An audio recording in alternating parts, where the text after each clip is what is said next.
We will start by inviting the clerk to administer the oath to you. You have a choice depending on your faith, on the Quran, Bible, or affirmation.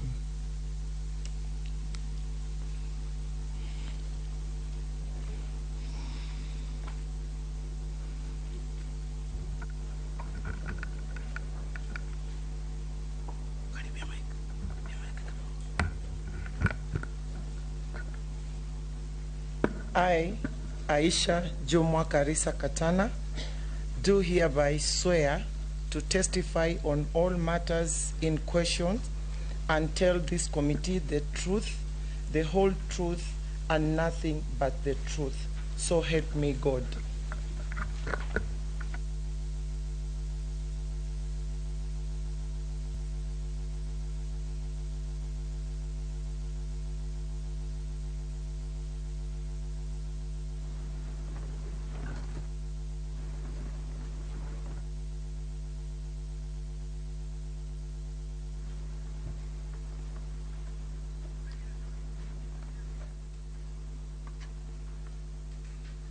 Thank you. The membership of this committee is the Speaker of the National Assembly as the chair, Senator Moses Masika Wetangula.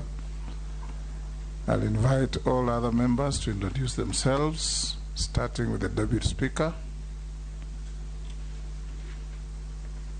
My name is Gladys Boss, member for Wasingishu County, and also Deputy Speaker of the National Assembly. Welcome. Majority. Manishongwa, Member of Parliament, Kikuyu. My name is Opiyo Wandai, MP Ugunja. My name is Junet Mohammed, MP Suna East. My name is Owen Baya, MP Kilifi North. Robert Mbui Kadhiani. Rahab. Lehab Mukami, County MP Nyeri. Ferdinand Kevin Onyonyi, Member of Parliament, Kwanza, Trans Nzoia County. George Gitonga Murugara, Member Tharaka, Tharaka Nithi County. Mheshimiwa, my name is Kosing David, MP Pokot South, West Pokot County. Abdul Rahim Daud, MP for North-Imenti, Meru County, and a member of this committee. Naitwa Mheshimiwa Mishi Mboko, mjumbe eneo bunge la Likoni. Good afternoon, Caleb Amisi, MP Saboti. Dido Raso, MP Saku. Abdi Shurie, mbunge wa Balambala. Mary Emase, mbunge wa Teso Kusini. David Mule, MP Matungulu. Sula Lesuda, MP Samburu West.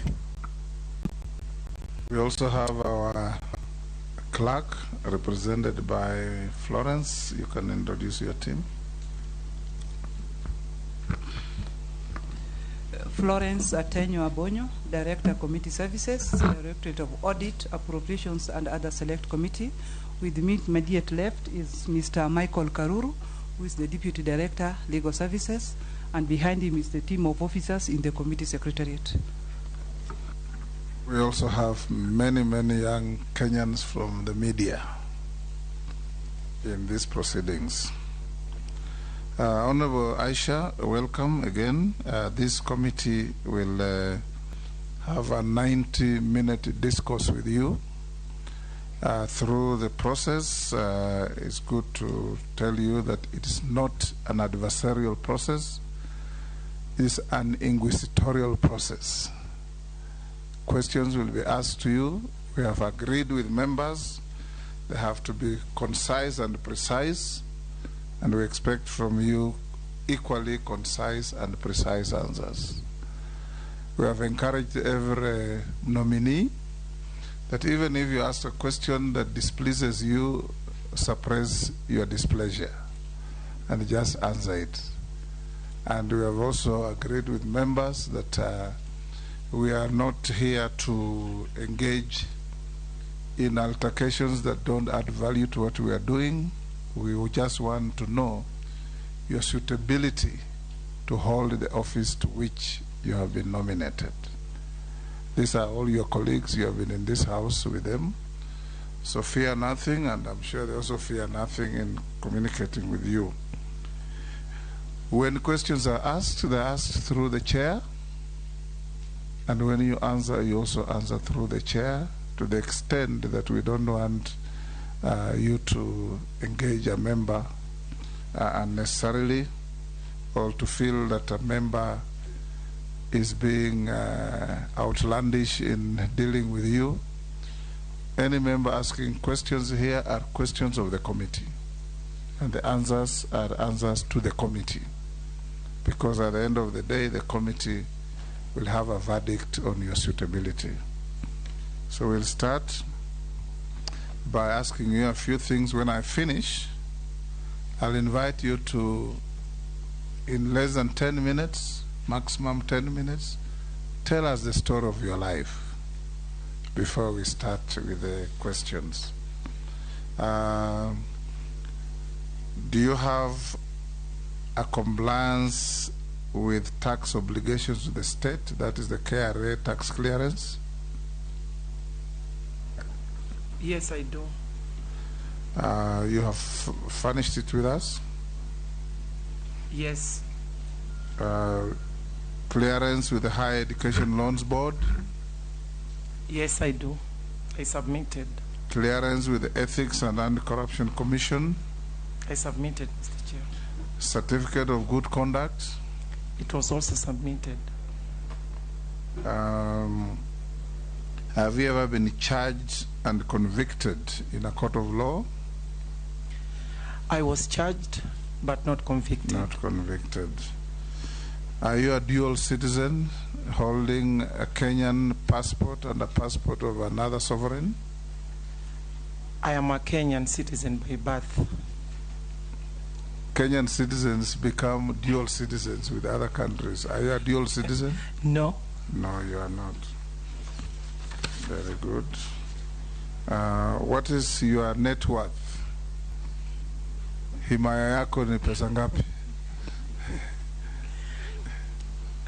I'm worth 100 million. 100 million. Do you have any current or anticipated sources of income?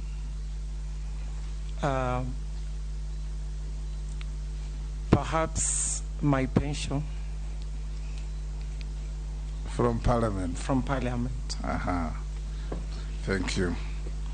Now we'll open up the conversation by starting with the story of your life. Try and take at least under 10 minutes.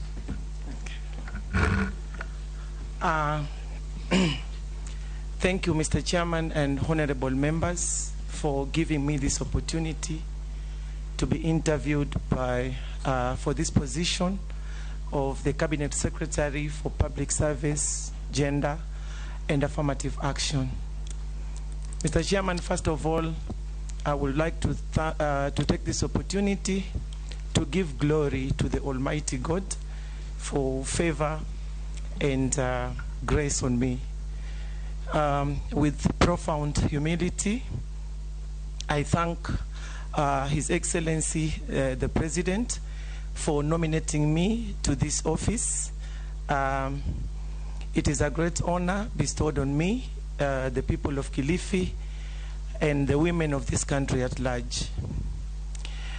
Mr. Chairman and honorable members, my name is Aisha Jumwa Karisa Katana. I am a mother of 3 young adults and a very active and strong supporter of my 52 immediate family members in a very diverse capacity. Mr. Chairman, I have walked a journey that has never been a walk in the park for me to be seated before you and these honorable members today. Mr. Chairman, when I contested and lost the 2007 elections for Bahari constituency in the old dispensation, I reflected and took stock. And this is how I made the sacrifice in order to erase the past of ignorance and grace the academic corridors of universities. Mr. Chairman, I went back to school and completed my Kenya Certificate of Secondary Education in 2011. And I proceeded to Jomo Kenyatta University of Agriculture and Technology, where I got my certificate in county governance in 2012. And this was followed by an executive master's of leadership and governance from the same institution in 2015. And in 2021, I graduated with a bachelor's of leadership and management from International Leadership University here in Nairobi. And currently, Mr. Chairman, I registered at African Nazarene University for bachelor's of laws degree. And Mr. Chairman, a common theme amongst my courses is leadership and governance. And I took the view that I must improve myself intellectually and spiritually in order to serve the community better. Mr. Chairman, as I have told you, I have come from very far. I was born and raised in humble settings in a historical fishing village known as Takaungu in Kilifi North constituency in Kilifi County. And my parents were poor. They used to struggle to provide for me. Boss yourself. We have all walked the same journey, don't worry. To provide for me and my 27 siblings. So I went to a local school known as Takaungu Primary from 1993 to 1991. And Mr. Chairman, I proceeded to Ganze Secondary School. Regrettably, I had to drop out due to lack of school fees. And Mr. Chairman, I have touched a little bit about my family, and that explains how we used to struggle and the lack of school fees. So, Mr. Chairman, I was at home. There were absolutely no prospects to expand my horizons, so I was just there. And little did I know the sad fate that most of the rural girls face awaited me with open arms: early marriage. So, Mr. Chairman, I got married off. And in that union, I became a mother of my firstborn.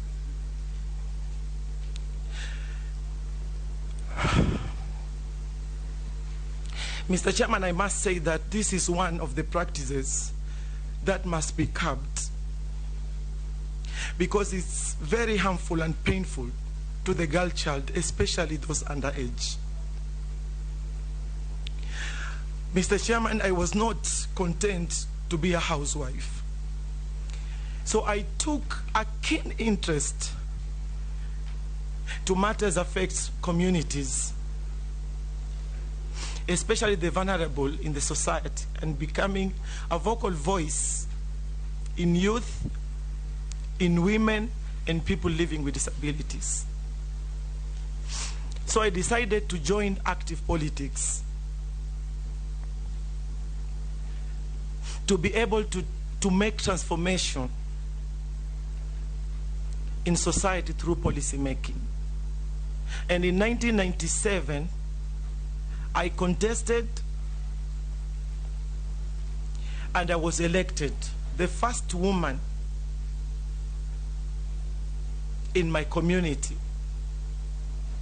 So I served for 5 years and got re-elected due to my stellar records of development. Elected to what?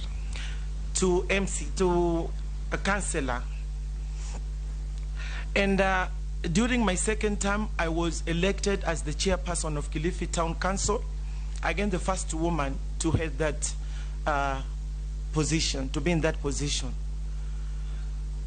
Mr. Chairman, in 2013, I was elected the first woman member for Kilifi in the 11th Parliament and served in various departmental committees of Parliament.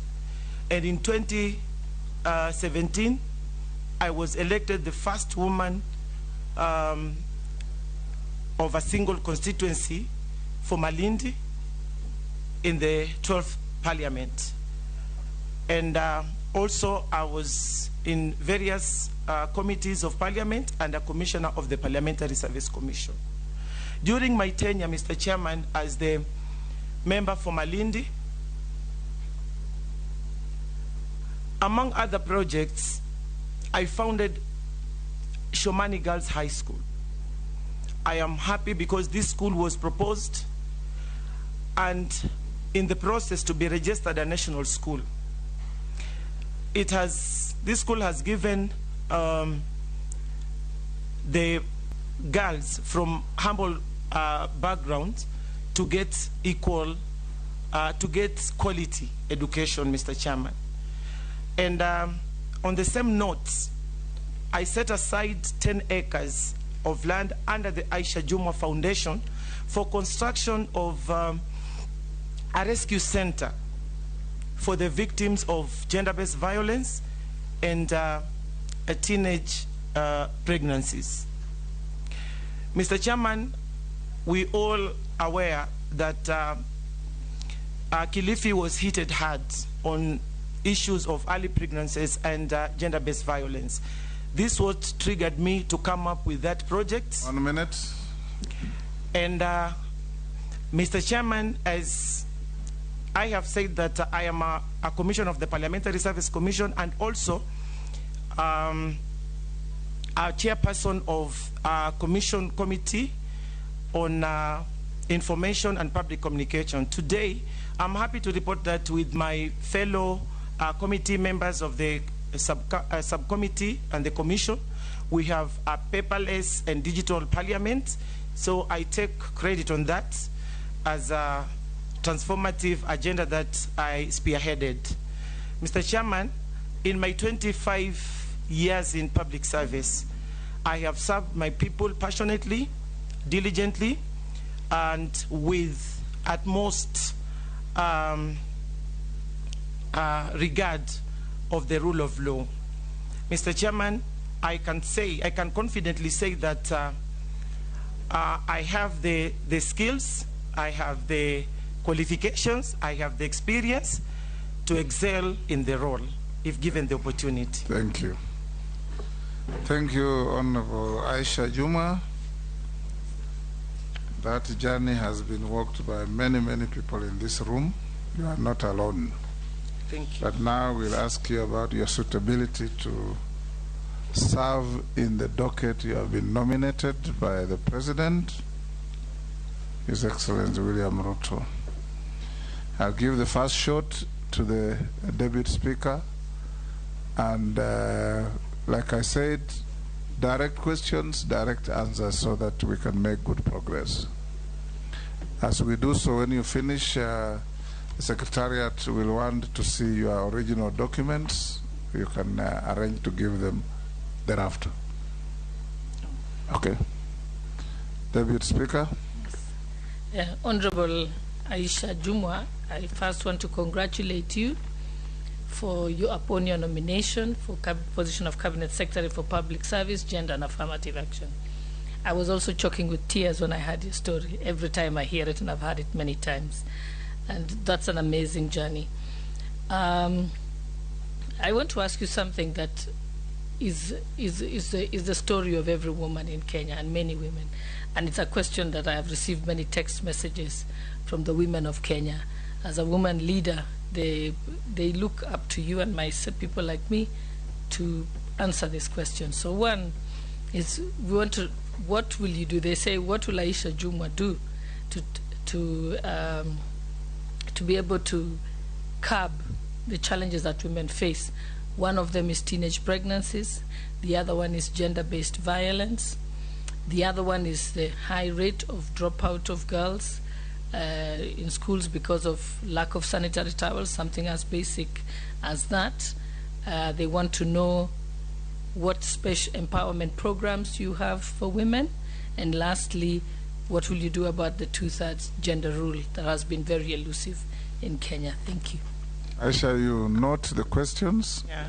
We'll be asking you in batches of 4, then you answer them in that order.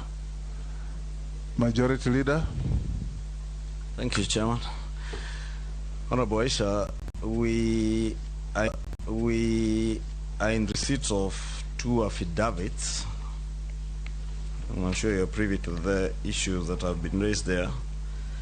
And one of the issues raised is that you have been charged with the murder of Gumbao Jola during campaigns in 2019 in Malindi. And you had also been charged with the fraudulent misappropriation of about 57 million shillings from NGCDF Malindi. My question is, do you own a gun? And have you ever handled one? That's my first question. The second question, maybe you can appraise us on the status of these cases, and if you are to be found guilty in either of those cases, would you be willing to take responsibility?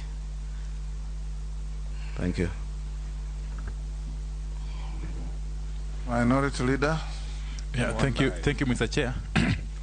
And welcome, Honorable Aisha Jumwa. Mr. Chair, I know I've worked closely with Honorable Aisha Jumwa in ODM for a long time, until the last election when we parted ways, which is normal. But then today I will only perform the task that is entrusted on us as a committee, which is to ask one or two questions, just for clarification, really, in my view. We have seen your testimonials or academic certificates. I just want you clarify how you are able to get the Executive Master in Business Administration, EMBA, from JKUAT in 2015 before attaining your bachelor's degree in 2021 at this other university, international something. Let me just be sure I'm mentioning what is correct. Yes, African what? International Leadership University. Yes, see, I thought that in academics you graduate from secondary to first degree, probably a second degree, master's, PhD, and so on and so forth. Because I also happen to have earned that same degree from JKUAT some time back. And I remember the condition was that I must present a degree certificate before I could be admitted to that course. Just help us understand that. Okay? Thank you for now. I don't know if I'm speaking, will allow her to answer that. We allow her to answer that before I can ask her second question. Just ask your second question. She's noting. Okay. A second question, Honorable Aisha Jumwa, is your vision for the public service in the Republic of Kenya. Probably in very few words, if you can help us understand. Thank you. Those are three. The fourth, Robert Mbui. Thank you, Chair and Speaker. Now, I would like the nominee, having been nominated to serve in a high public office, and having been also very visible in public in the campaign trail and having been a leader for a long time, and noting, Chair, that Chapter 6 of the Constitution is very clear about leadership and integrity, read together, of course, with the Public Officer Ethics Act. I want to bring the attention of this committee to one Nancy Baraza, who was Deputy Chief Justice, whose crime at one time in one of the malls was to poke her finger on the nose of a security guard, and that cost her her job. Now, the nominee in question here has been named in several cases. A case to do with murder that occurred in a home of an opponent where she stormed together with her team, a case of misappropriation of NGCDF funds, a civil case by a Mr.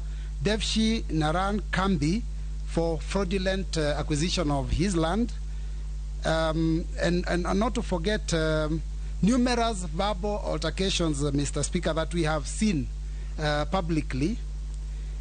And also noting that this was a nominee of the ODM party to the Parliamentary Service Commission, who went against the wishes of that party for the last 5 years. Are your transgressions, are her transgressions any less than that which was committed by Nancy Baraza? And is she willing to be fair and accept the challenges of this leadership and integrity chapter and maybe step aside from this position?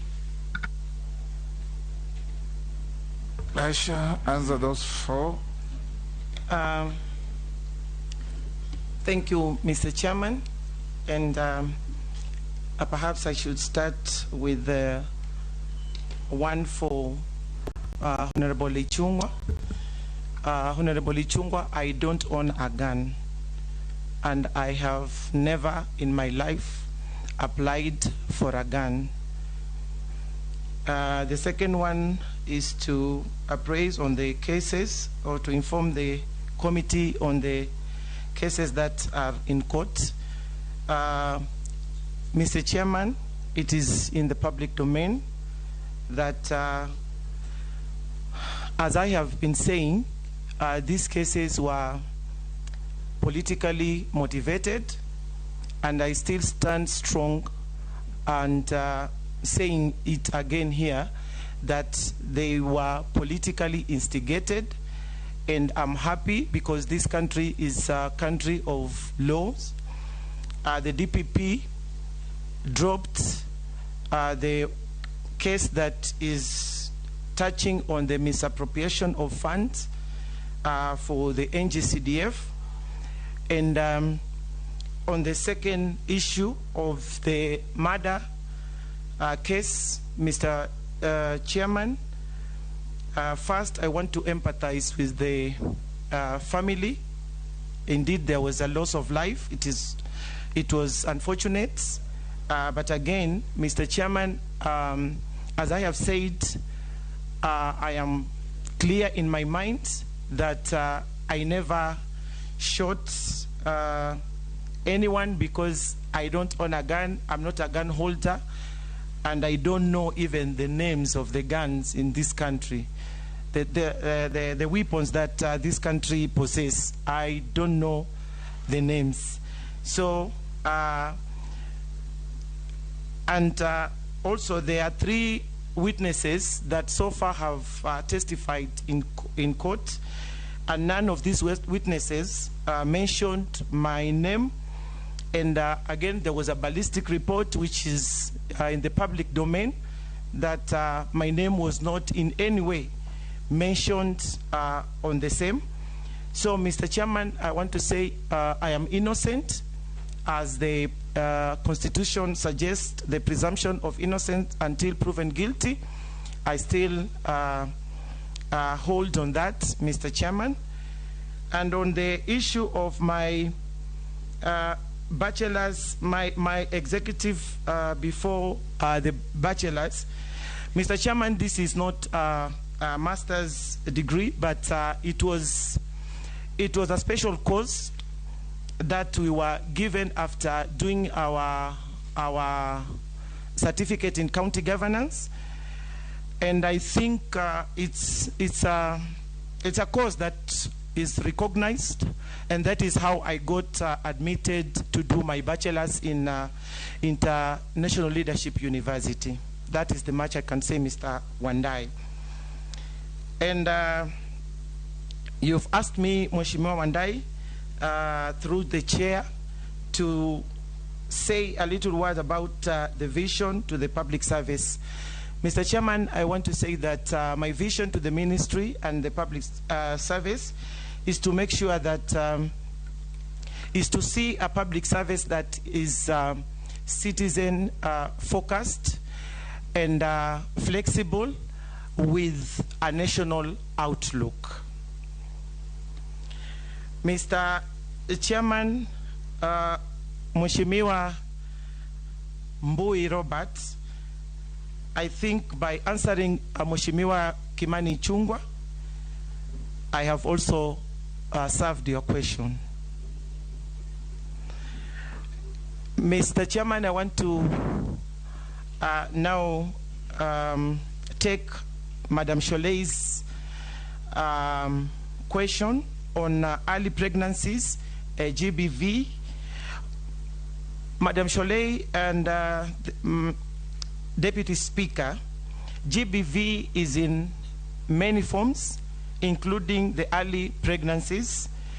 And as a victim, as I have said in my opening speech, this is something that it is an issue that if given the opportunity to head this docket of public service, gender and affirmative action, I'll be making sure that a program is rolled on matters engaging the communities and more so the parents and families.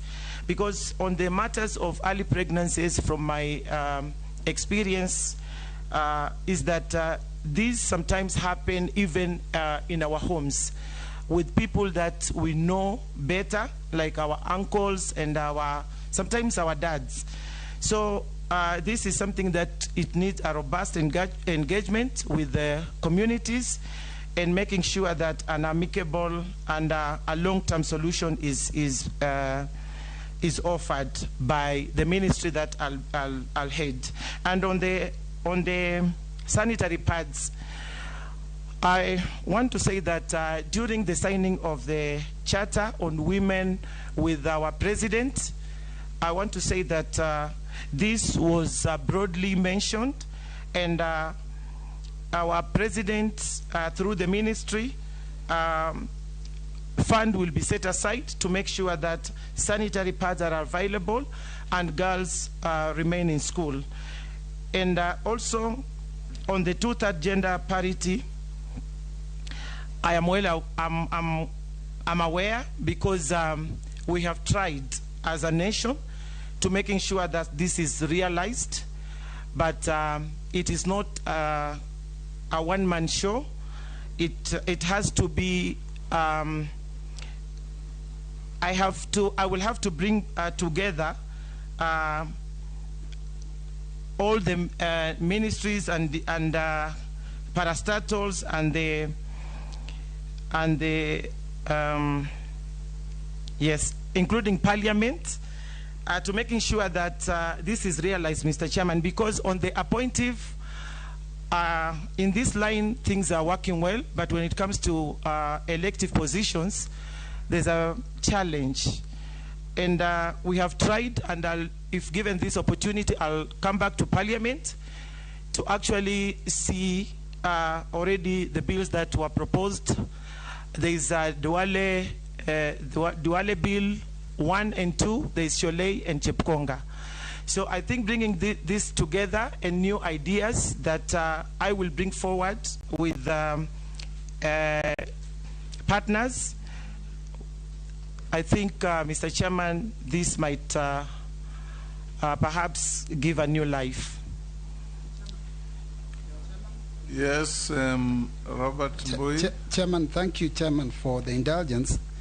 Because these proceedings are live and people heard my question, I would like to just clarify that she didn't really answer my question, because She hasn't addressed the matter of PSC. She has not addressed the matter of the civil case on the land matters, and the comparison between her transgressions, minor as they may be, versus Nancy Baraza's. Thank you, Chair. On the land matter, Mr. Chairman, I'm aware that there was an agreement. I was buying a property from Naran, and there was a dispute, and this matter was is in court, and I don't want to discuss the merits and demerits of the matters, so I think I will leave it there. And there's also affidavit that I've also done on the same in matters my response. Jeanette, I thought you had. No, I wanted to contribute. You want to? Yeah. Okay. Now I'll give you. Then Owen. Okay. And this side, Mary. I thought we agreed in our ground rules that there's no soliciting. Yes, and Mukami. There's another one. Sorry, Mr. Chairman. There's another one. There's another question from Robert on the verbal utterances. Yeah, I want to tell my brother that I have learned since I was mentioned by my name was mentioned by His Excellency on this docket. I tried to learn some few things from the ministry, and I've learned some their terminologies that I want to share with you, and that I will carry when I'm given the opportunity. There's a word known as dignified silence, and a high level of tolerance, and restraint. So I think that was then. Going forward, I will be behaving like a CS for public service and gender. Dignified silence. And high level of tolerance. And high level of tolerance, Mr. Chairman. Okay, let's take Jeanette, Owen, Emase, and Mukami. Thank you, Chair. Chair, I want to admit that Aisha Juma Katana is also my friend. We have done politics together, but today we are on another suitability and other things as you've said. So, Chair, the question I wanted to put to the nominee is that, Chair, I know that she has given us her background and her story, and I sympathize with, I empathize with her. That's the journey of all of us. Even some of us went through the same journey to where we are. But, Chair, she is now joining the cabinet of the Republic of Kenya. She's not going to that other offices that we talked about. She talked about. And Chair, the cabinet is one of the highest, is the highest decision-making organ of the country.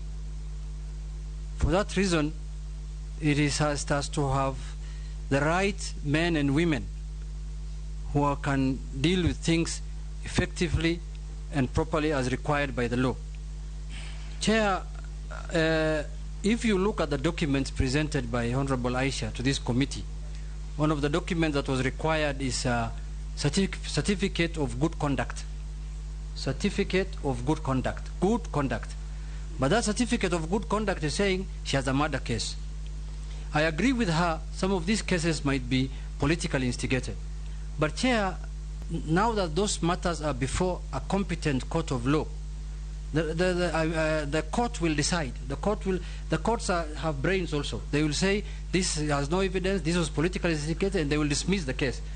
Don't you think, through the Chair, Madam Nominee, that is good for this country, for the image of this country at the level of the cabinet, for you to stay aside until those cases are determined by the courts, so that after that, when you are clean now, because even the people who have the cases against you, like Ngumba Ujola, what do you think they are feeling today when you are seated here, we are vetting you for a cabinet position, and they have no recourse for the death of their father? And look at the Constitution, Article 73. Authority assigned to state officers is a public trust to be exercised in a manner that demonstrates respect for the people, brings honor to the nation and dignity to the office. That is the office of the Cabinet Secretary. And lastly, promotes public confidence in the integrity of the office. Do you think when all these cases are hanging, and I'm not judging you, I'm not saying you're guilty of those cases, but I've told you they are before a competent court of law, and I'm sure the court will decide. Don't you think you will not attract dignity and integrity to the office you want to occupy when those cases are on your neck? Thank you, Mr. Chair. Thank you very much, Mr. Speaker and Chair. Aisha Jumwa, you come from a very humble background, a difficult background indeed, but you've beaten a lot of odds because of your strength, and today you are here. You have also been accused about many things, and they still come, those accusations. But even Uhuru Kenyatta and William Ruto were accused of the same things before they became president and deputy president. So I want you to take courage, but also to ask you, where do you draw your strength such that you are here today after such a long journey? Thank you. Chair, now that we are in public vetting, Chair, through you, my colleague has said that President Uhuru and President Ruto, those ones who are going for elective positions when there are those cases. What we are discussing now here is a appointive position. Chair, through Chair, I want to tell Honorable Junet, it is one and the same. They are serving the same Kenyans. Your chances will come. Baya, have you finished? No, I'm still finishing. So my first question is, where do you use... I'll indulge you with one more. Just ask one more. Yes, so where do you draw your strength, and how would you use your strength in running a ministry if you are appointed, if this committee confirms you? Secondly, you have been a member of parliament, a women MP, including a commissioner. These are very high-profile jobs. What experience do you bring to the public service ministry after serving in all this as you go forward? Thank you. Point of order, Mr. Chair. Point of order, Mr. Chair. It's not my wish to interrupt at this point. You need clarification. Yes, yes. Mr. Chair, a while back I asked a question and it was answered, but I just want to bring to your attention. I've just been able to lay my hands on this copy of the degree certificate that was tendered by my friend, the Honorable Aisha Jumwa. In fact, this must be clarified, even by the university perhaps, because the degree is very clear that this is Jomo Kenyatta University of Agriculture and Technology, and this is to certify that Aisha Jumwa Karisa Katana, having satisfied all the requirements for the award of the degree of Executive Master of Leadership and Governance, was admitted to the degree at a congregation held at this university on Friday, on that 2015. Mr. Speaker, on the face of it, this is a degree certificate. I am still. I'm on a point of order. I'm also informing. Yeah, I just want to be guided. Yes, Mr. Speaker, because this is a House of Records, and we are dealing with a national issue before live Honorable TVs. members, you have something to say. We agreed on the ground rules. Raise your tag. I will notice you and give you after the Honorable one dies. Yes. So, Mr. Speaker, it requires further clarification, either from the nominee or from the university, whether this is a mere certificate, course, or an executive master of leadership and governance, which is a degree according to this certification. So that is important. Certificate from KQ, Kenya Qualifications Authority. Yes, yes. There's a certificate from Kenya Qualifications Authority. It's not enough for you to mumble to your neighbor, please. Thank you. Thank you, Mr. Chairman. Mr. Chairman, I think this is in the public knowledge. It's in the public domain what this executive master of whatever it is, given by Jomo Kenyatta, given by Moi University, these actually are not academic certificates. These are sort of honorary to businessmen, to leaders, to people like this. Yes. Because I've also witnessed that, in fact, many people have been given this, not through the academic path, but through some short courses that you enlist, you pay fees for, then you get awarded.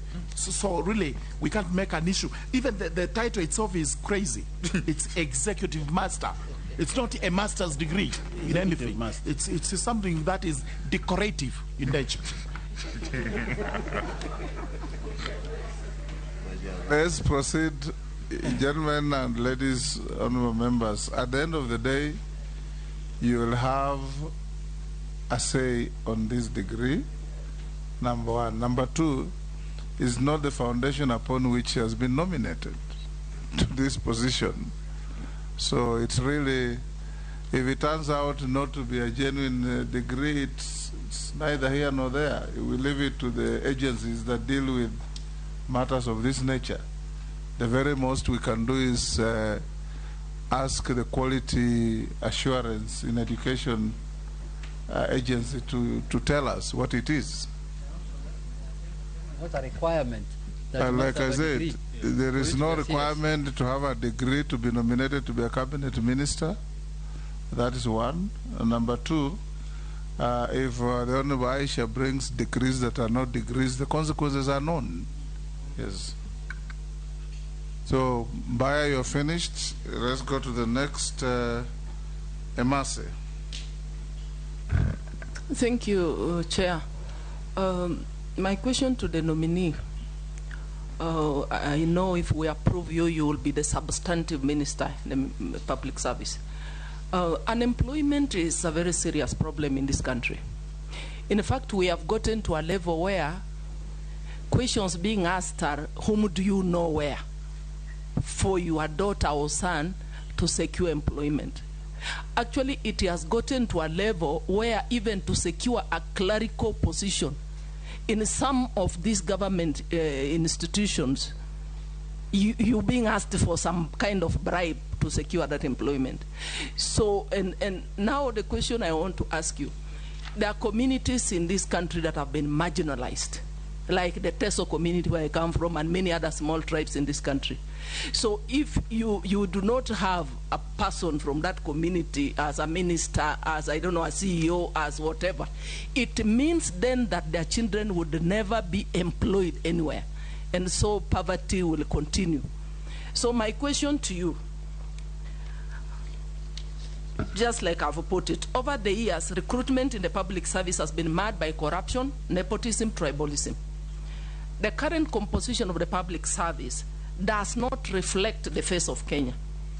What strategies do you have in place, or shall you employ, or what affirmative action are you going to undertake to ensure that equity and equality are seen to be exercised in placements, in recruitment? Thank you.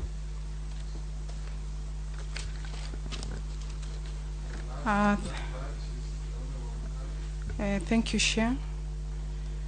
Congratulations for your nomination, Honorable Aisha. I know we worked together, and I know the journey was wrong, and I know it's not an easy task. I just want to know from you what the special empowerment programs do you intend to put in place as Cabinet Secretary, and what impact will they have for women?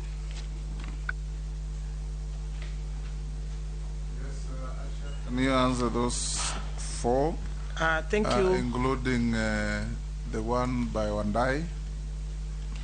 Thank you, Mr. Chairman.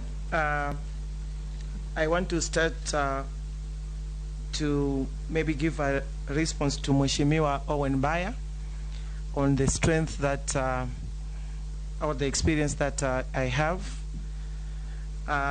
Mr. Baya, what I can say is that I'm a law-abiding citizen, and now going to this ministry with your approval, Mr. Chairman and members and Parliament, I think the strength that I'll carry is the law, that I will work meticulously guided by the law. So I think that will be one of my strengths. And the other part that you've asked me, that in regards to experience, yes, as I've said, I've been a commissioner of the Parliamentary Service Commission, and we've dealt with so many issues pertaining this institution. And I think there is no big difference in terms of handling matters HR. And I think fairness will be my strength as well in all the departments while handling matters HR.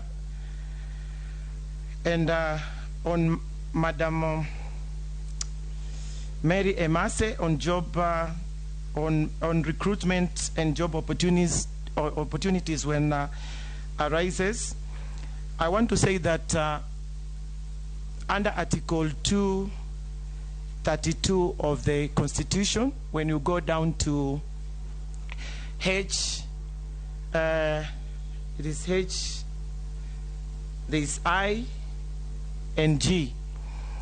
This says it all, and this is the part that I will always uphold in making sure that, as I have said in my vision, is to making sure that the public service has the national outlook.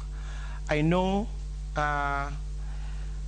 when you look at the public service generally, you will find that there are some tribes in this country which have dominated public service, yet the small tribes or the marginalized, or even the marginalized, have no space. But I want to commit that if given the opportunity to be the CS for public service, I'll make sure that Kenya is one, and all the tribes will be seen and will be given opportunity. And as you have said properly, Madam Mary, affirmative action policy will be also initiated to making sure that all Kenyans, irrespective of their gender, tribes, religion, are all given equal opportunities. Thank you, Mr. Chairman. Next batch. On? Yeah. Sorry. On, Mheshimiwa Junet has said that if I can consider resigning. Huh? Not? You can't resign from I can't. Yeah, I was to say that I can't resign when I've not been appointed. What have you said? I never told you to resign. Through chair, maybe you can come up with the question again, Mheshimiwa Junet. The next batch. I had like resign. Mishi Mbogo. After Mishi, I'll give to Posing. I'll give to Mule. I'll give to young minorities. I'll give to Raso. Yeah? Let's start. Asante sana Mheshimiwa Spika, hata mimi niseme pia Aisha amekuwa rafiki yangu na pia kufika kiwango kama dada, na nimemuelewa sana maisha yake, pasi na yeye kuyazungumzia, mimi nimeyashuhudia maisha yake. Lakini hapa leo tuko kikazi kuweza kuangalia uwezo wako katika kubadilisha wizara hii ambayo umetunukiwa, iwapo bunge la kitaifa litaweza kukuidhinisha. Swali langu la kwanza ni kwamba kulibuniwa mambo ya huduma center ama center zile ambazo tunapata huduma ya mambo muhimu sana kimsingi, kama vile stakabadhi ya kitambulisho, stakabadhi ya pasipoti na stakabadhi zingine muhimu sana. Na katika viongozi wa Kenya Kwanza, kuna wengi ambao walikuwa wakipinga sana jambo hili na wakisema ya kwamba jambo hili limekuwa na ufisadi na limekuwa na tetesi nyingi sana. Na hivi sasa wewe umeweza kutunukiwa kupata wizara hii iwapo wabunge watakubali. Je, unaona ya kwamba huduma center ama huduma zile ambazo zinapatikana kupitia huduma center ni muhimu?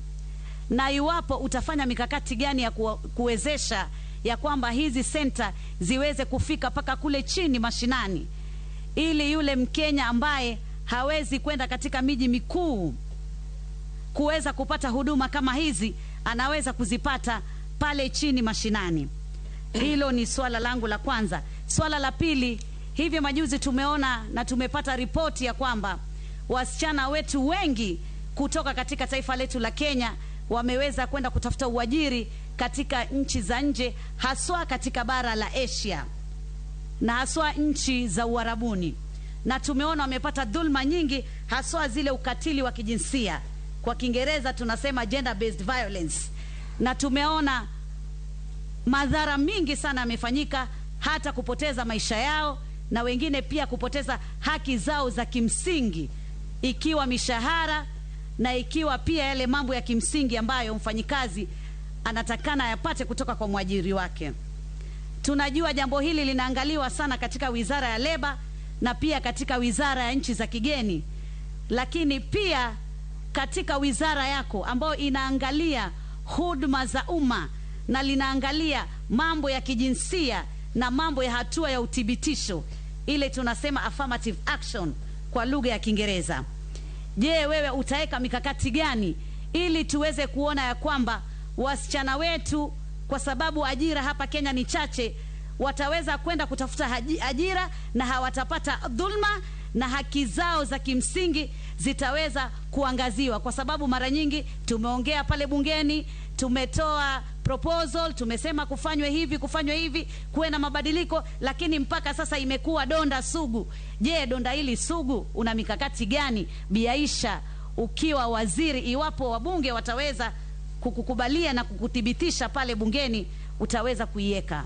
Asante sana. Thank you, Misha. I've allowed you to take that long because the two young MPs behind you are thoroughly bamboozled by your by your Kiswahili.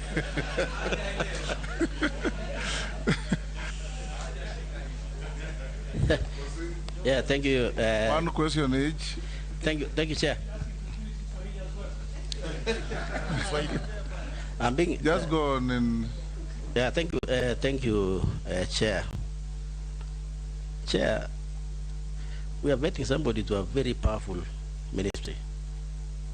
Ministry of Public Service, which is guided by, among other things, and very important, credibility, values, performance, and I want the nominee chair to clarify to this committee what she got in Form 4. What was her grade in Form 4? Because, Speaker, with the information which the clerk's office gave us, and I want her to confirm later, because I'm trying to, you see, she's going to be the top of public service, where issues of merit are going to be considered, issues of growth are going to be considered. So, Speaker, I'm asking the nominee to clarify what she got in Form 4 in terms of her Form 4 qualification. Mr. Speaker, with your guidance, I suggest that we need to be consistent. The same questions we will ask all other nominees should be consistent. We were not that detailed, and we are not asking other nominees exactly the grade, what they got. So why should we harass the nominee? Yeah, because she's a woman? No. Chair, she's a woman. That is why they are harassing her. Chair. Order, honorable members. No. I have no doubt that Aisha is not being harassed and she has the capacity to resist any harassment. What you need to do, Honorable Posing, is if you have a document before you, ask a question on the document. That's what I'm presenting, Honorable. Yes. And I'm being gagged, Chair. Protect me. I'm being gagged. Yes. I'm being gagged. Yes. Because what is before us? Nobody's gagging you. And remember, Honorable wants to intimidate me, and I'm really beyond intimidation, Honorable. Honorable Posing, nobody will intimidate you. I'll protect you. Yeah. You just ask a question, let the nominee answer when her time comes. Yes, exactly. If you are challenging her academic qualifications, yes, go ahead and do so, and she will be able to answer, and the chair will guide, the committee will make a decision. I'm asking that, Honorable Chair, because that being the top public service is required of this. The question. And the clarification which I'm seeking is what she got in Form 4, because the papers before us is that she got a D- in Form 4. And I'm comparing that, Honorable Speaker, with a degree. You know, and I'm asking myself, if you are in Pokot, for example, can you really get a D- and get a degree? What is the road of getting that degree, Honorable Chair? Brings questions. I want the nominee to clarify what she got in Form 4 and the relationship between that one and the degree she has. I thank you. Information. Yes. Thank you, Honorable Chairman. Point of information through the chair is that I know people who have gotten, who have joined university having gotten a very lower mark in KCE. A casing example is Kennedy Odede, who is now on the board of USAID. He was a former street boy, didn't go through high school, but because of the community work he did in Kibra, he went to an Ivy League college, Wesley College in the United States of America. Point of order, and Mr. so I Chair. think it's important that we put that in perspective. Point of information. Point of order, Chair. Is that, Honorable Chair, is that to inform who? Order, Naisula. Thank you. Is that to inform who, Speaker? Thank you. Hey, Naisula, hold on. Inform me. Thank you, Chair. You know, by going by your ruling, and I have no doubt in my mind that the Cabinet Secretary nominee is capable of answering questions that have been asked, but it is unfortunate, actually, the members who feel that they need to defend the CS nominee are not doing a service to her because they're making her look like she can't answer her own questions, and I know she can. She will answer her questions. She will not feel intimidated. And all of you who know Aisha, you can't intimidate Aisha. Exactly. Aisha just answer questions, and the quality of the answers you leave to us to judge. Thank you, Mr. Speaker. I believe we need to continue the... yes, we proceed. You have asked your question. The next is Mule. Thank you, Speaker. And I just want to encourage members. We are here to vet nominees. We are not here to defend nominees. Let's maintain our decorum. We will have your time to do your report. This goes to the nominee. Madam Aisha, you know very well you are going to the Public Service Department, which is the largest employee of Kenyans in this country, has a serious, huge bill, and it requires serious reforms, including the unit you'll be adding of gender, whereby I want to hear from you what proposals do you have for the boy child, how to defend men, and give them opportunities within the government to become equal to the women in this country. Last is your vision for that ministry to resemble what you have just told us, that a citizen-related public service. Thank you. Well done, Mule. Can we all emulate Mule and ask questions like that? Razo? Thank you, Chair. Honorable Aisha, in Kilifi County Council, you were a councillor and you replaced a man, of course, or I believe. And then you became a member of parliament as a women rep, Kilifi. Then you became a member of a single constituency, and I believe you replaced a man. We were with you in 11th and 12th parliament, and you really advocated for the two-third gender, where women must be given more affirmative action so that many of them will just walk to parliament. Now, from where you sit, do you still believe in two-third gender, or women must fight for their space? Thank you, Chair. Aisha, you can now answer from Mishi, from the Honorable Posing, from the Honorable Mule, and from the Honorable Raso. Thank you, Mr. Chairman. On Honorable Posing's question, Mheshimiwa Posing, I thank you for asking me that question. And as I have said that it wasn't easy even for me to score that those marks that you're seeing them there, because I had to take myself to class after dropping in Form 2, struggling as a private candidate, and because I took it to myself as a challenge that I have to be better and serve the community better, or serve the society better. So I think I am not even shy because it is in the public domain, but I think that is not a qualification to judge Aisha Jumwa on sitting in the cabinet. I think the person who nominated me to this position did his due diligence and see that I am fit if given, if approved by Parliament. And you know, I represent many who today are looking Aisha Jumwa as a role model, that you can have a D or a D minus and get somewhere to the cabinet. You are talking of the real hustler. And I think, Mr. Posing, it's good if you can appreciate me and congratulate me, because Honorable Aisha, I told you, no direct communication with members through the chair. Through you, Mr. Chairman, I think Posing, and from where he comes from, by the way, from where he comes from, Mr. Chairman, there are challenges, and those girls there, they are looking at him like if you get a D minus, you have no hope in life. That is end of view. I want to encourage those girls from West Pokot that they can get somewhere, looking at me and the effort that I have made to get where I am today. Let them be encouraged and see Mheshimiwa Pokot as an enemy of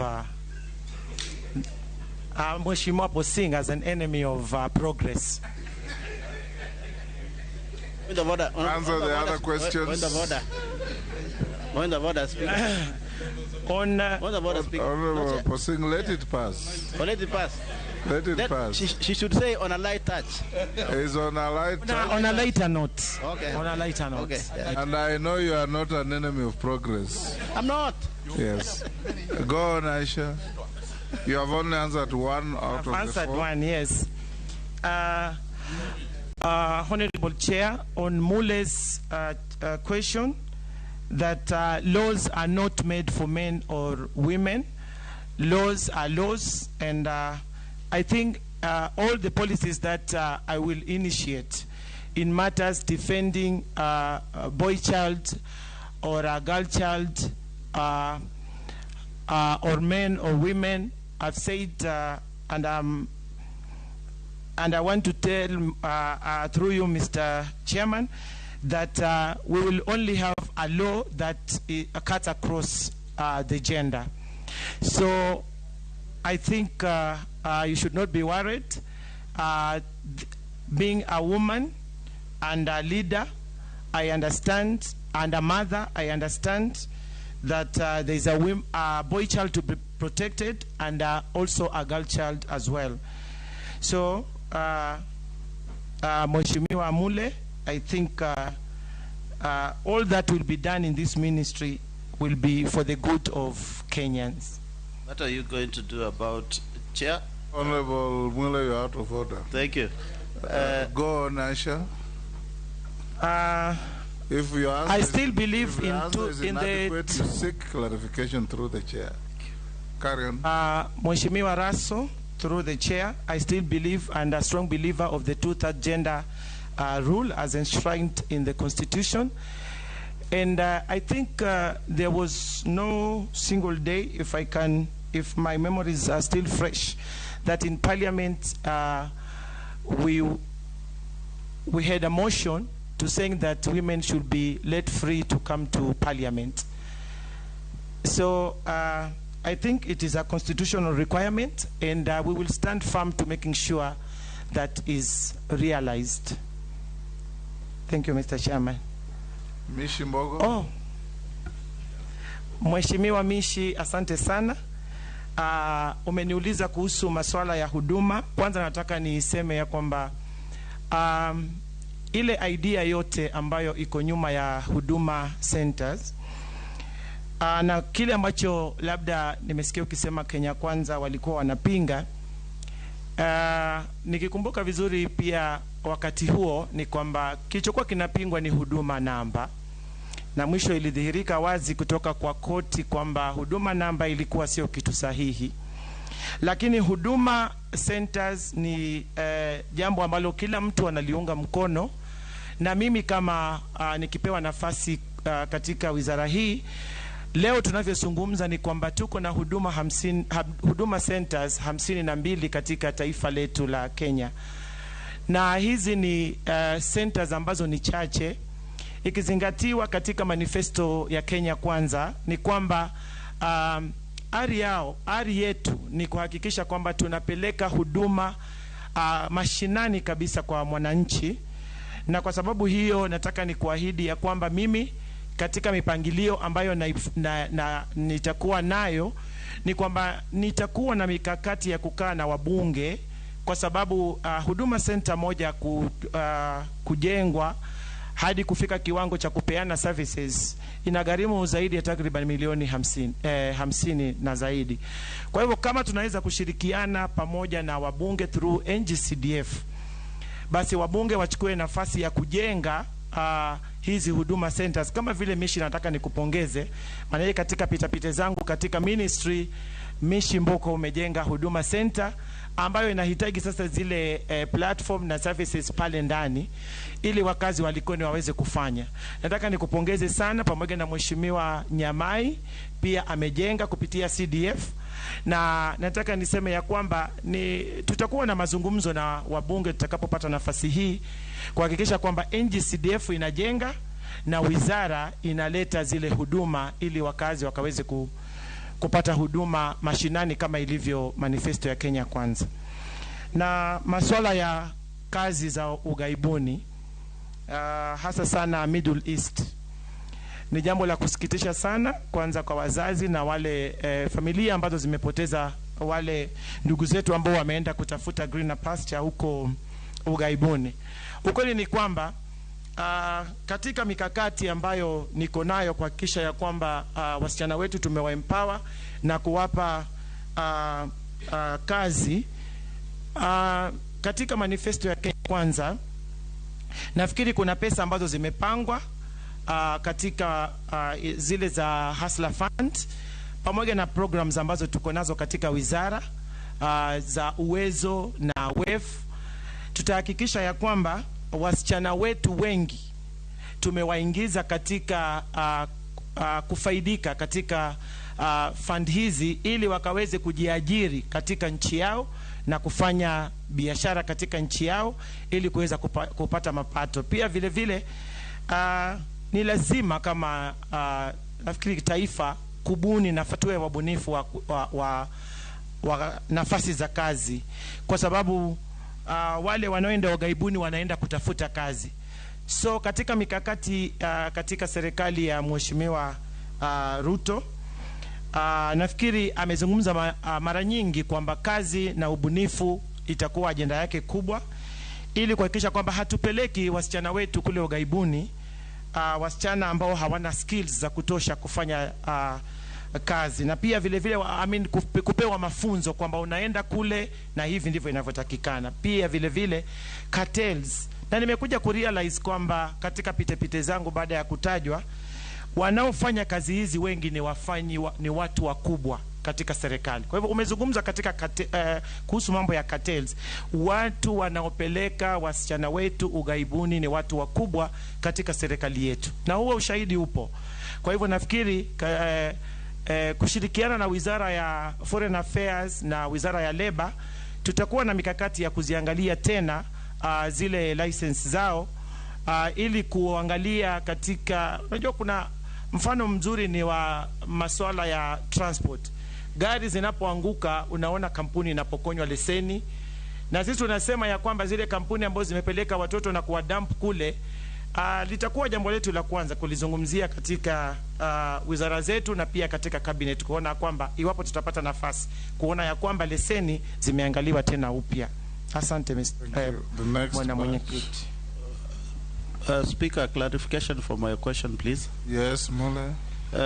Madam Aisha, I still need to hear from you. What will you do to make sure that the huge wage bill within the public service is brought down and streamline the services and make them lean and effective to the service of Kenyans, please? Thank you, Mr. Chairman. On that particular issue on the wage bill, Mr. Chairman, this is just, I think, a perception, but the reality is that public service is understaffed, and I have the statistics, and I think encouraging productivity in the ministry or in the public service will actually help us to bring down the wage bill. But again, the issue of wage bill, Mr. Chairman, is that you'll find those working in the public service, in the ministry, in the ministries, are people who are not are not drawing a lot from from salaries and other expenses, but those who are drawing much from the public coffer is the people who are working at the parastatals, and this needs to be harmonized. I think that is what I can say, Mr. Chairman. The Honorable Daud Ferdinand Naisula Amisi. Thank you. One question each. Thank you, Mr. Chairman. First of all, Mheshimiwa Aisha Juma, it's nice to know that we have got more councillors in this house than before. Mheshimiwa Junet, Mheshimiwa Gikaria, and myself. Even Mheshimiwa Mishi is saying she was a councillor as well. So we've come from far. Mheshimiwa Aisha, the public service, I mean, you've just said that it is understaffed, but I beg to differ. It is known, it is a giant, like a corporation, but it doesn't work because we've got performance contracting. We've heard about it, but if we go to any public office in the country, Mondays, you do not get them. Public officers, most of them, you do not get them. On Monday mornings, they probably come on Monday afternoons. They work on Tuesday, Wednesday, and Thursday. On Fridays, you hardly get them. So I want to ask you, can they, because there was a time, I remember a long time in public service, where we used to have a 5.5 working day, 5 days and a half on Saturdays, where we used to have public service working. Nowadays, it's like as if it's three days or less. How are you going to approach that? And performance contracting, is it just on paper, or is there anything really going to be done by you when you go in, because you are a hard worker yourself? You have said it. You've got where you are through hard work. Will you instill the same in the public service? Regarding the gender as well, you have said about the 2/3, yes, you believe in it, but what approaches are you going to have in achieving 2/3 gender principle in all sectors of public and in Parliament? Will you bring a bill to Parliament to pass that we have gender rule is satisfied? Thank you.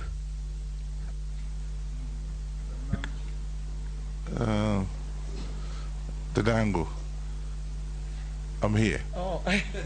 Look this side. I'll talk in English. There are reports that in the whole country there is a huge reports that actually this teenager pregnancy is so much in the country, and so you see the county government, which of course you have been there before. How are you going to solve this? What, children just dropping out of school at the early age? How are you going to solve that problem? Thank you. Ferdinand, well done for being precise and concise. Naisula? Thank you, Chair.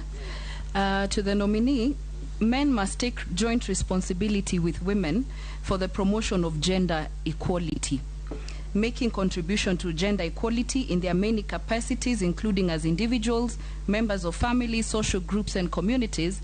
And I just want to pick your mind how you're going to bring the men on board, because you know they're the custodian, mostly the gatekeepers of culture, and even on this 2/3 gender rule, most of the time it is seen as a woman affair. How do we bring men on board so that we can walk this journey of inclusivity together? Missy? Thank you, Speaker. And I want to assure you I'm always bamboozled by this Swahili every day they speak. Aisha and Mishi. But I want to ask, I see your document. I don't want to bombard you with these education issues so much, but just out of curiosity, I saw on Kenya Certificate of Primary Education, the name is Abdallah Aisha. Then I saw on the case Kenya National Examination, it is Katana Aisha Karisa. Is it a mistake or your name changed? If it changed, do you have affidavit attached to it? Maybe you can clarify.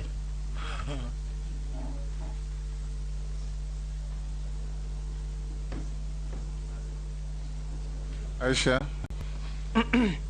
Thank you, Mr. Chairman. Let me start with the last one from Honorable Caleb Hamis.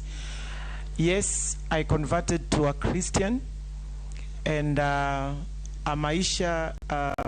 Aisha is a Muslim name. I was a Muslim. My name was Aisha Abdallah. Yeah, when I was at the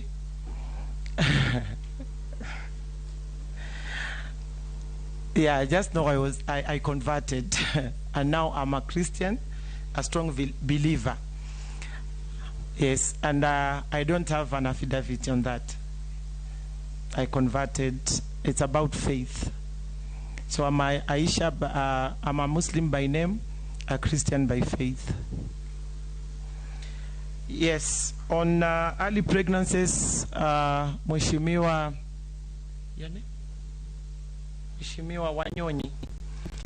Yes, it is really an issue, because going by the statistics is that 20% of all pregnancies in this country is teenage pregnancies. And I think it has reached a time, as what Mheshimiwa Laisuda has said, that we engage more to the users. We engage more to the users, because these are the best people to know that yes, it is good to have it, but when you have it at the right time, it's sweeter than have it before time. So I think engagement will be of... Huh? Just ignore them, address the chair. Sorry, Mr. Chairman. Ferdinand, you are out of order. What are you gesturing at the nominee? Thank you. Thank you, Mr. Chairman. You are making the ladies feel like you are bullying the lady. Let's just give her time and the decorum that we accorded all other nominees who appeared before us. Perhaps it's because I was their colleague. Yes, Mr. Chairman, as I was responding to Mheshimiwa Wanyonyi, I was saying that engagement on the community, at the community level, families, and our work spaces will be on men more than the girls, because these are the users, Mr. Chairman. And I was telling Mheshimiwa Wanyonyi that it is good to make sure that these men are educated to making sure that are also helping us to discuss these matters freely during family meetings and always perhaps in church, to making sure that the girl child is protected, and getting into all these issues at the right time. And I want to say that I will make sure, if given the opportunity, that I will not be a person and always in office, but always on the ground. So I'll lead it myself from the front to making sure that things are happening. Have you answered Naisula and Amisi? Yes. You have.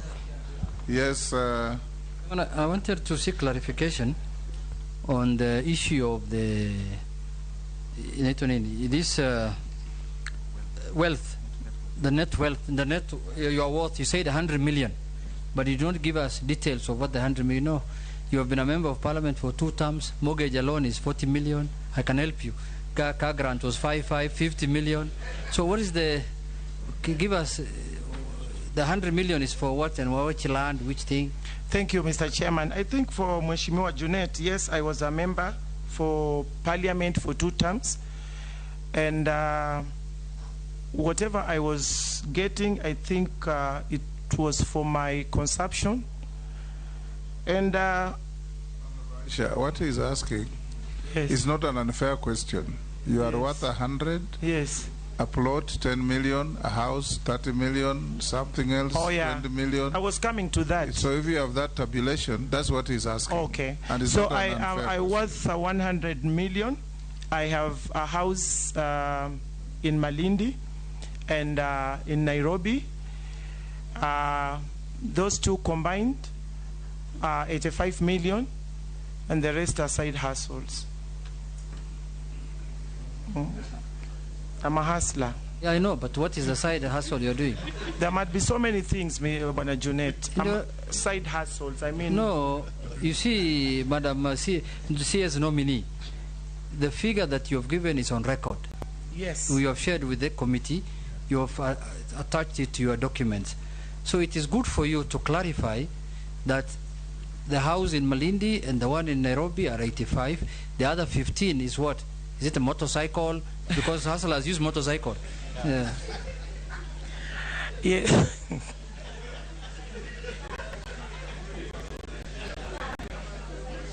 Yes. Yes, Mr. Chairman. Yes, I have a car too, and the rest was my salaries, which I stopped earning on September. What you'll do, Aisha, is if your tabulation is not complete, you will complete it and forward to the to the Secretariat. Thank you, Mr. The value Chairman. of your house in Nairobi, the house in Malindi, the motorcycle, the car, and whatever else that you have, you can put them together. Let's take the last batch. Chair, but having known each other for long, will I be in order to tell her that I know maybe she has forgotten? The figure might be higher than that. We have known each other for. You know, Honorable Junet, if you want to declare interest, there is a proper way of doing so. Kuria, who has not had an opportunity to ask any question to the nominee. Asante mwenyekiti. Unajua mwenyekiti, tulipoanza maneno haya ilikuwa ni maneno ambayo ilikuwa tunafikiria ni mambo makubwa sana, lakini kutokana na historia ambayo nimesikia kutoka kwa dada yangu, inaanza kunipatia picture nyingine ambaye kule nje watu wanatazama kwa runinga, wanasikiza kwa redio, na wanaanza kuangalia Kenya kwa njia tofauti. Sio mambo tu ya kuja hapa na kusema vile mambo yake makubwa. Historia ya mtu inaanza kupatia wale wako kule chini. Na nasema hivi kwa sababu mwenyekiti, watoto wengi wamejiua kwa sababu ya wazazi kuwagombanisha kutokana na pengine matokeo ya shule ama mambo mengine ama yale mengine. Pengine dada yangu Aisha Jumwa, ni encouragement gani unaweza patia wale watoto ambaye wanakutazama sasa, pengine wanatusikiza, ama wazazi wale wazazi ambaye hayo mazoea ya kupenda kugombanisha watoto wao kwa sababu ya vitu, pengine hata mtoto anataka kucheza mpira lakini unakuta swali ni kwamba ni nini watu wanaweza wale watu wako pale nje nini wanaweza kujifunza kutoka kwako? What is out of order? Chair, I was not intending to interrupt my colleague, but Chair, the nominee that is before us here through you has just come here purely for vetting purposes. We have not come here to seek any advice from her, any opinion from her, and anything that is she's not a motivational speaker. Can you respond to Gikaria's comment? Asante sana Mr. Chairman. Asante sana Mheshimiwa Gikaria. Nataka kusema ya kwamba niliyopitia mimi yanapitiwa na watu wengi, na nitakapopata nafasi hii kwa sababu nikiwa mjumbe tayari nimeshasema ya kwamba kuna yale mambo ambayo nimeshayafanya ili kuhakikisha kwamba mtoto wa kisichana hapotezi dira ama ndoto yake, ila ana mtu wa kuweza kumshika mkono na kuhakikisha ya kwamba maisha yake yanaendelea na ndoto yake inatimia kama alivyotarajia.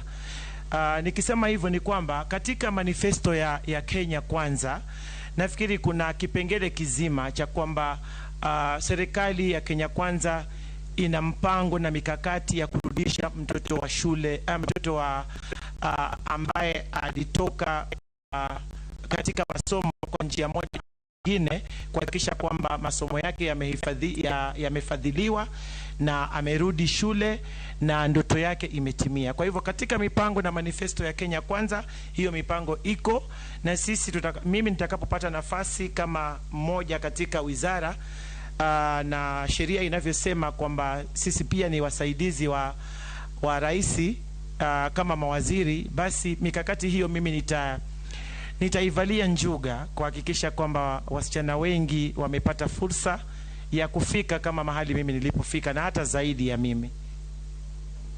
Asante sana Mheshimiwa Aisha. Wacha mimi pia nikuulize swali moja au mbili. Mimi nakubaliana na harakati za kuinua nafasi ya mtoto msichana. Mimi ni baba wa watoto wasichana na watoto wavulana, na nazingatia umuhimu ya wale watoto kuwa treated sawa sawa. Lakini mara mingi nikienda huko nje, hasa hata kwa kanisa langu, ukienda kwa shule, wakati huu ni kama mtoto mvulana amesahauliwa. Ukienda kwa kanisa langu la Katoliki, wale watoto wanaoimbia waumini, utaona kama watoto ni 20, kama 16, 17 ni wasichana wachangamuvu. Kuna vijana 2 au 3 wanyonge, wanaonekana hawana furaha. Na hii inaendelea kila mahali. Hata ukienda kwa shule, walimu wakileta watoto mbele kuchezea wageni, wanatangulisha wasichana. Vijana wanawekwa kando, wanaonekana wamevaa vibaya, ni wanyonge. Na hii jambo linaendelea pia kutatanisha, kwa sababu tukimuinua msichana tusimteremshe mvulana. Nataka tuwe na maisha ambayo watoto wetu wanaenda sambamba katika kila njia ya kimasomo, ya kifamilia, na kwa kila njia ambayo tunawatreat watoto wetu. Wewe katika nafasi yako utazingatia harakati zipi za kuhakikisha ya kwamba tunapomuinua mtoto msichana hatumfinyilii mvulana ili aendelee kuwa mnyonge mbele ya msichana?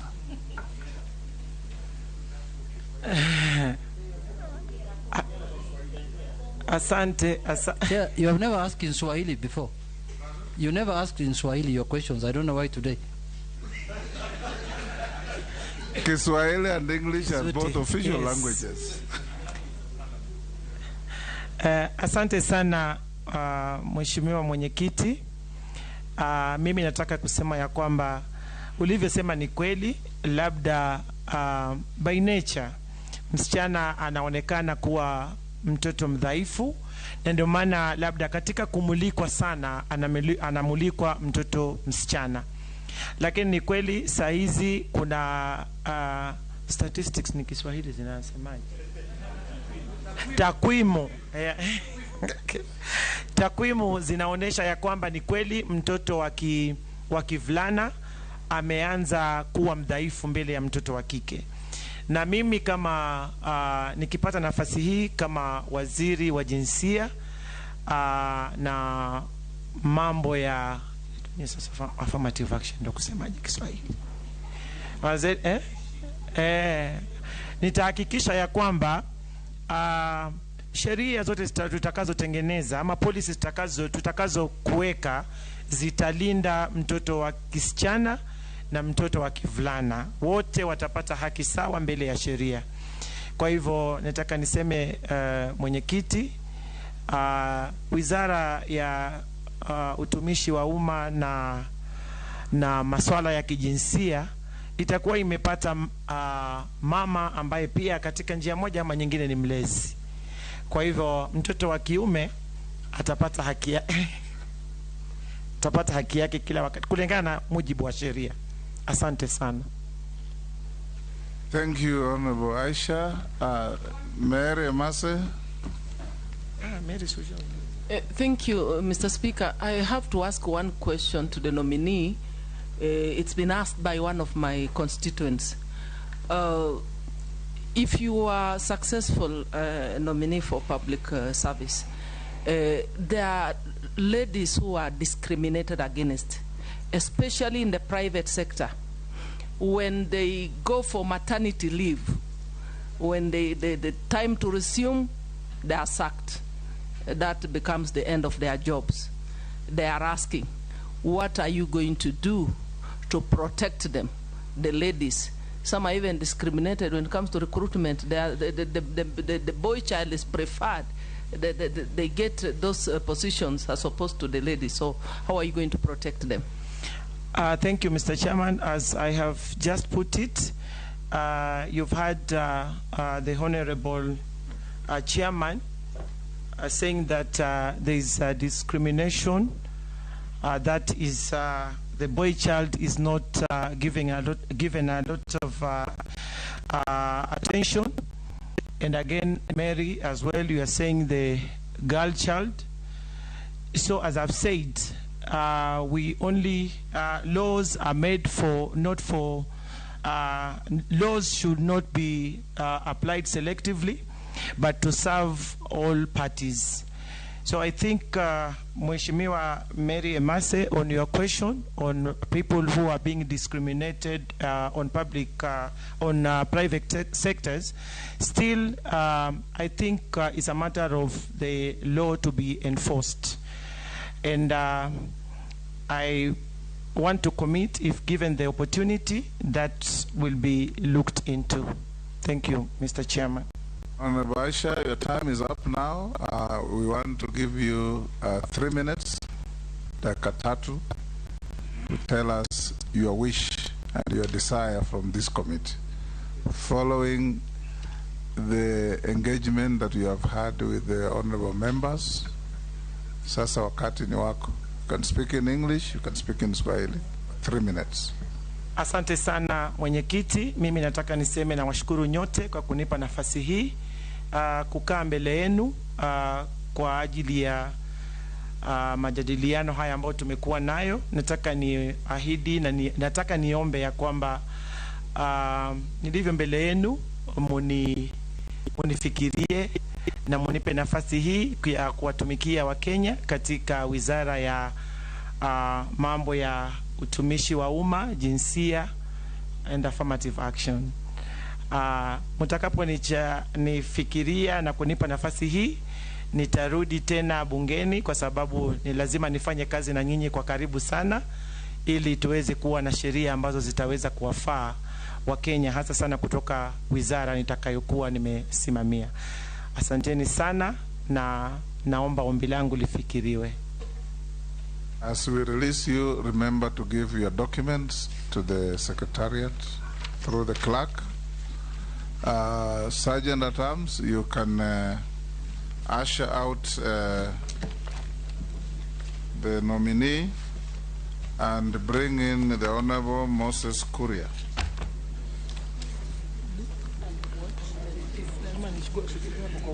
Yes. The original. Is it David Chirichiri first? Sorry. Copies. This is copies. Sergeant, it is David's Chirichiri before Moses Kuria. Yes.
No matter what you're going through, when the clock strikes the hour, you have to chin up and do your thing. It is people who make you a celebrity. You see them on TV, online, and listen to them on radio. But do you really know them? I still can't help but wonder what type of lawyer I'd have made. From humble beginnings, we had fun in Dandora. Those instances, A1. To their success stories. I've become this highly sought, people calling, my good friend, come, how do you feel? And their struggle. Pain of sitting there with your child, asking questions, that pain is just on another level. Catch this riveting stories of your favorite media personalities on Behind the Mic with me, Cynthia Mwangi, every Friday on Citizen Digital app.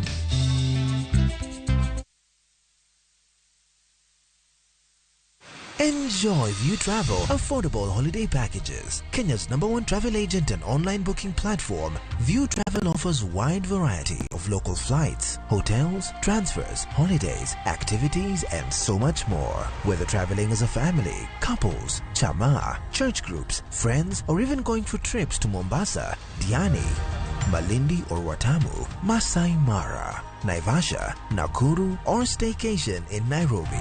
Call 0703-254-254. This is Kenya. dream. Explore, discover. Powered by Citizen TV.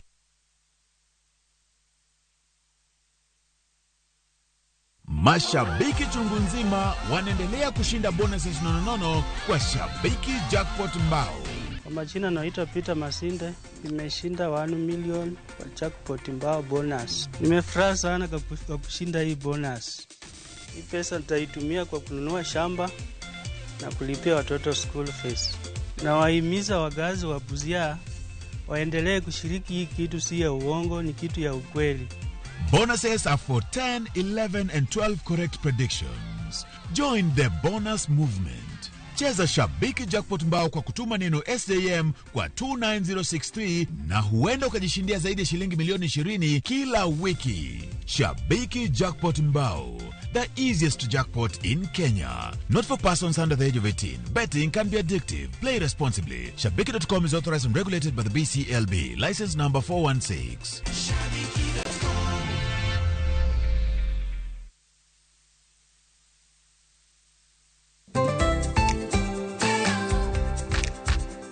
Ng'ama miyo ong'eyo ber mar tim makare kaka math mokinyi manigi ndhadhu kendo milimili kod blue band pile ka pile opong'e gi omega 3 kod omega 6 gi teko madwarore.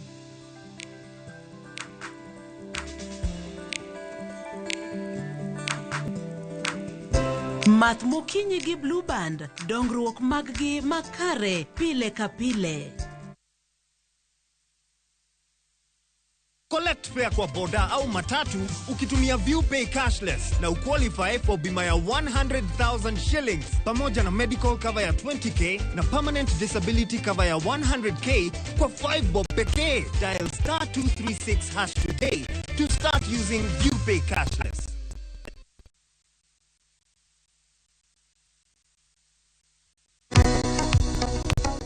Bein kod penjo mora mora. Hello, penjo laktar. Hello, daktar. Kata paro ma osebedo ka chandi ne wach ngima kod thieth. Wakeloni puonj maleo ma kuom lakteche molony e yore thieth te. Biro tero wachiel kachiel e yor puonj. Koro ka laktar oseneni wacho ni nigi tuo mar kansa ma ema bedo ga stage mar 2. Chieng' wuok tich nyaka tich abich wakeloni lakteche mopogore opogore ma biro puonji gimora mora e wach thieth kod bedo gi ngima makare. Riwri kod Ruth Otieno saa 12 e penj laktar mana e Ramogi TV.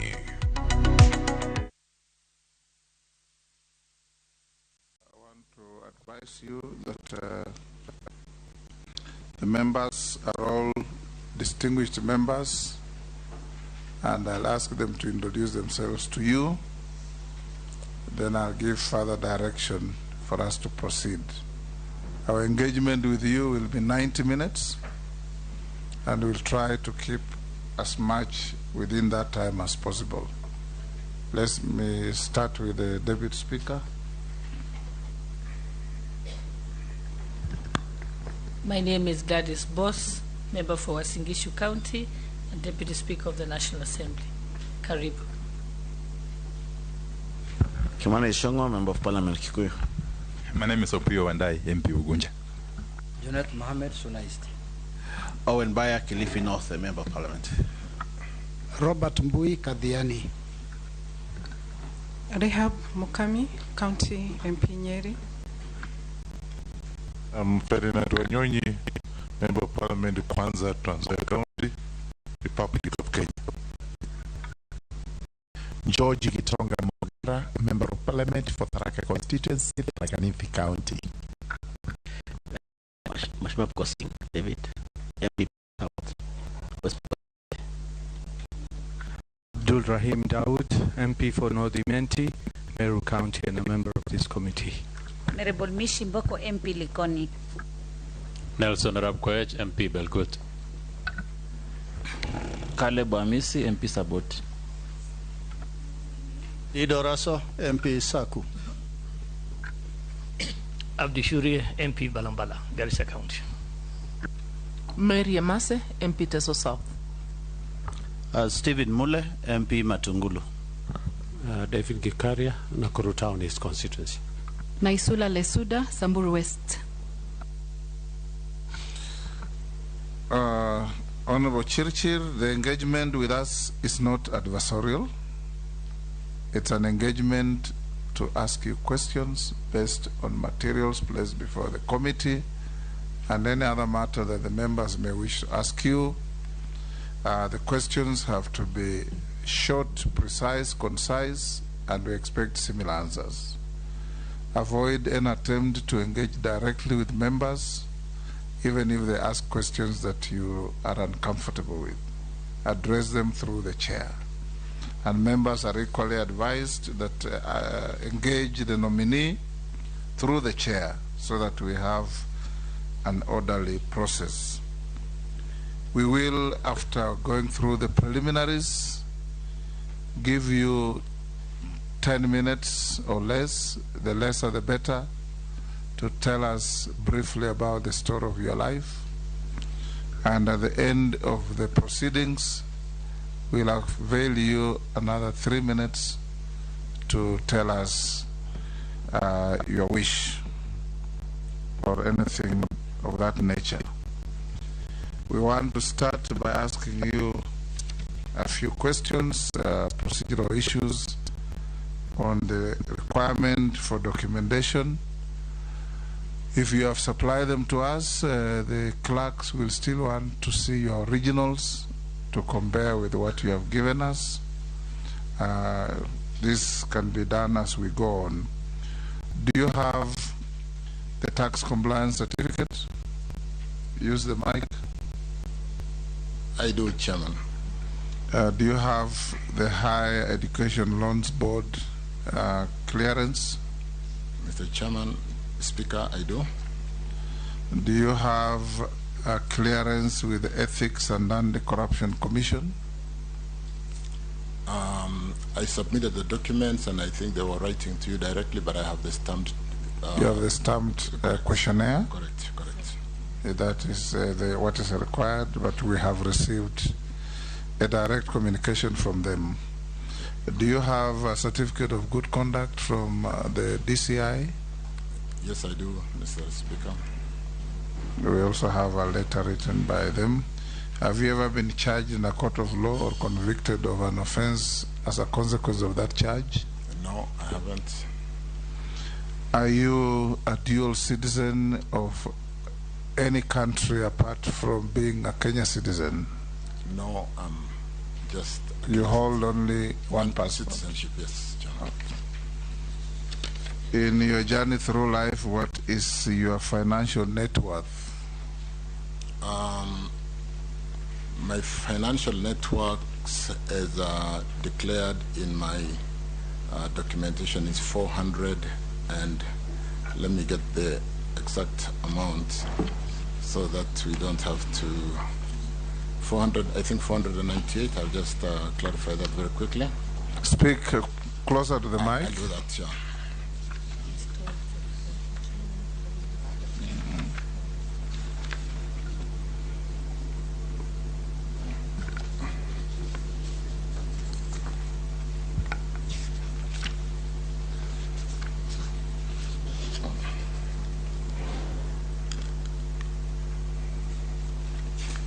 Chairman, my financial network as have declared in item number 25 in the criteria for vetting and approval is 482,200,000.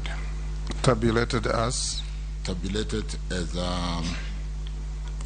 farms in Olengurwane, Kipsonoi, a house in Spring Valley at 95, my current residence, some rental property in Westlands in Matundu, valued at 50 million,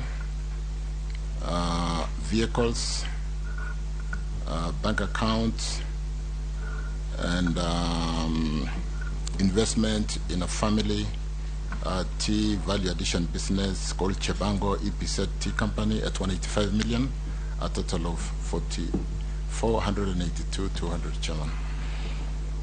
Right. Are those your current sources of income? Yeah. What are your anticipated sources of income? My anticipated source of income accruing to about 12 million shillings annually, coming from salaries, farm, and rental. Chairman. Thank you. I'll now avail you. You're under 10 minutes to tell this committee the journey of your life. Mr. Chairman, let me confirm again that I'm Davis Kimutai Chirchir, born some 62 years ago in a village in Kericho called Cheptigit, but soon migrated to Bomet. It was the larger Kericho district those days, where we've settled to date. I went to local primary schools in Bomet, specifically today Sotik constituency, in a village called Kipketi, and progressed through my primary education, joined Kericho High School between 1974 to 1978, Form 6, 1979 and 80, and I joined university in 1981 to do a course in physics and computer science.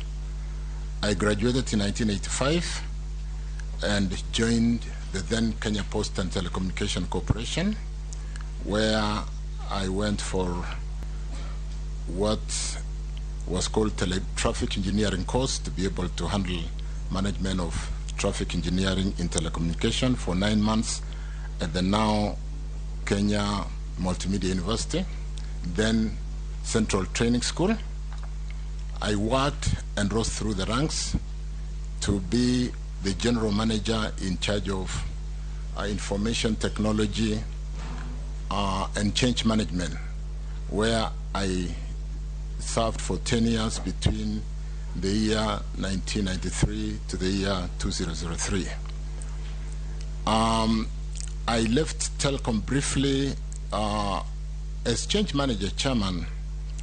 I handled the liberalization and the opening up of the telecom market.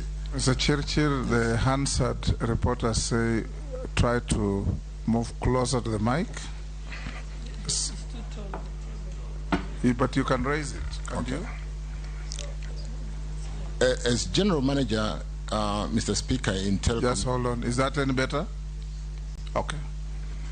As general manager in Telecom Kenya chairman, at the advent of the world liberalization in telecommunications, I participated and worked closely with the management in government to draft legislations, having done a lot of work on the legislative changes that were happening worldwide because of the changes in telecommunication, and basically got the Communication Authority legislation at that time that became the regulator, and got Telecom Kenya to operate under the Companies Act, while Postal Corporation did operate, of course, under the Postal Corporation of Kenya Act.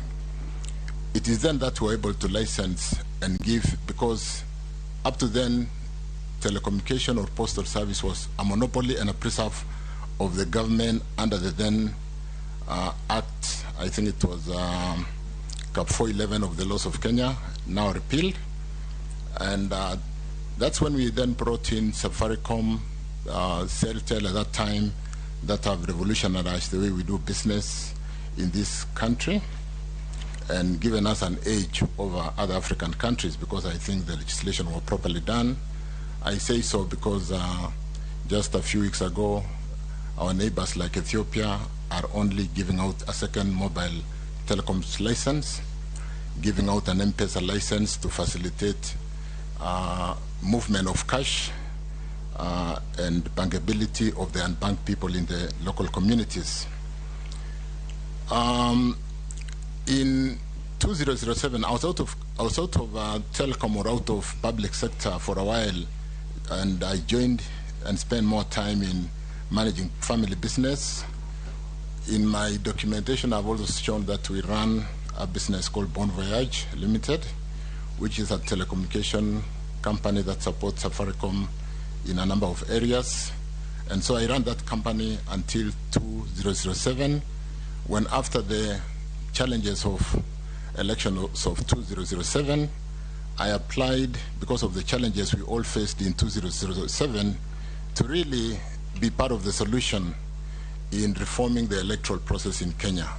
I was taken in as a commissioner in the Interim Electoral Commission, where I served as a commissioner, and looking at the reform requirements to institutionalize good practices in elections as recommended by the people who came to assist us, including Joan Kriegler, a renowned judge from South Africa. I was able to work there for 3 years, and we then established some of the great solutions we use today to manage our elections in this country. Upon the expiry of the term of the Interim Electoral Commission, I was sourced by one political party, then United Republican Party, to be the Secretary General, where I worked in that party, and having formed a coalition with the then TNA party, we were able to form government, and I was appointed as Cabinet Secretary for Energy and Petroleum. I served in that office for 2.5 years, and Speaker sir, in the Excellency State of the Nation address of Thursday, 26th March 2015, my name was among the 175 names that were tabled in Parliament on allegations that I was not aware of, and I wrote to the President as he had basically requested those who had been mentioned to step aside. So I wrote to step aside to allow investigations to take place in line with Chapter 6 and the other clauses requiring integrity of an office such as the one I hold. In one paragraph, I did say, Chairman, in a public office, one must be worthy of the trust of those who place their trust on them. Accountability and integrity is of paramount importance in the public office, particularly the office such as the one I hold, and you have graciously appointed to, I've been graciously appointed to, and which I hold in trust of the citizens of Kenya.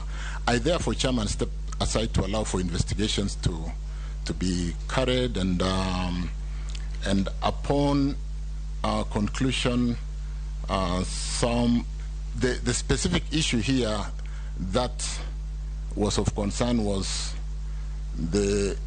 what was eventually coined as the Chicken Gate scandal, which was a collision, or a claim of a collision between the commission at that time, the staff of the commission, and maybe the commissioners, to get kickbacks to award a contract for printing of ballot papers to a company called Smith and Hussman of the UK. I think I should state at this point that the investigations were completed, and I did manage to get documentation to prove that those who were found culpable were charged, and I was not one of them, Mr. Chairman. In 2007, because of my performance in every area of my works, I was still sourced to support Jubilee Party, and I was eventually the presidential chief agent in managing the elections of 2007, and Jubilee emerged the winner of that election. I would want to claim that because of really the fact that 07 or 2017? 2017, sorry, Chairman, 2017, and we did emerge winners in that election. And after that, I still continued to run the businesses I ran until 2022, when I was appointed to be the Chief of Staff in the office of the then Deputy President, now His Excellency the President of the Republic of Kenya. That is the long and the short story of Chirchir. I've worked with most members of Parliament in my small stint of a bit of political life, and therefore most of the members I see in the House are not new to me. And thank you, Speaker. Chair, I'll now open the forum to members to ask you questions. They could be followed by one or two clarifications where necessary. But like I said, decorum of the highest level is expected. And I'll start with the Deputy Speaker.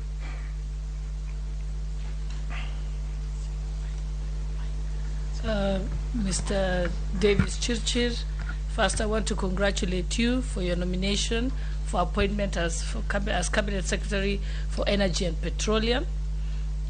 I think through the Chair and Honorable Chair, I would like to make a declaration of interest under Order 90 of having known Davis Chirchir personally.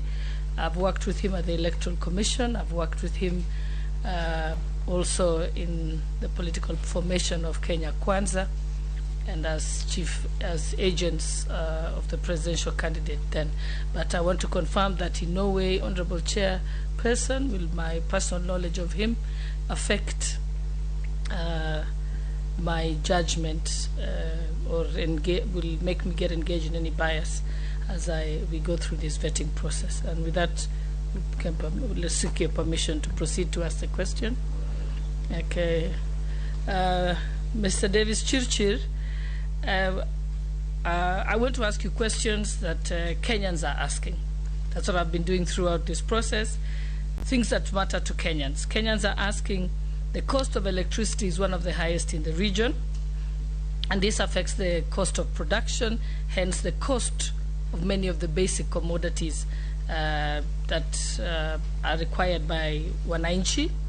It's also said that the high cost of electricity is because of the loop-sided contracts between KPLC and independent power producers. Yet, despite the fact that Kenya is endowed with wind, solar, and geothermal renewable energy resources, so the question Kenyans will want to hear from you is, what steps will you take should you be approved as Cabinet Secretary for Energy and Petroleum to ensure that you mitigate and deal with these challenges that are facing Kenyans? Thank you. Davis, you'll have to hold. We'll do batches of 4 questions. Then you come to answer all of them together. So you can indicate as we go along. Majority Leader. Thank you, Chair. Davis, you've alluded to the so-called chicken gate scandal that made you step aside in the year, was it 2015 or 2014, thereabout, and investigations that followed. Would you be privy to the outcome of those investigations? What became of those investigations now that you are not reappointed to cabinet in 2017, as much as it was the prerogative of Uhuru Kenyatta to appoint or not to appoint you, but you went ahead to be appointed as Chief of Staff in the office of the Deputy President this year? Is that to mean nothing came of the investigations, or what was the issue?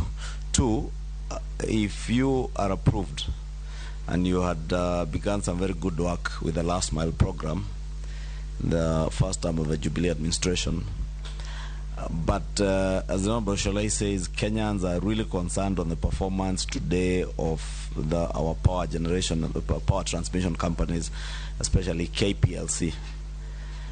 Hundreds of thousands of Kenyans today are connected to power.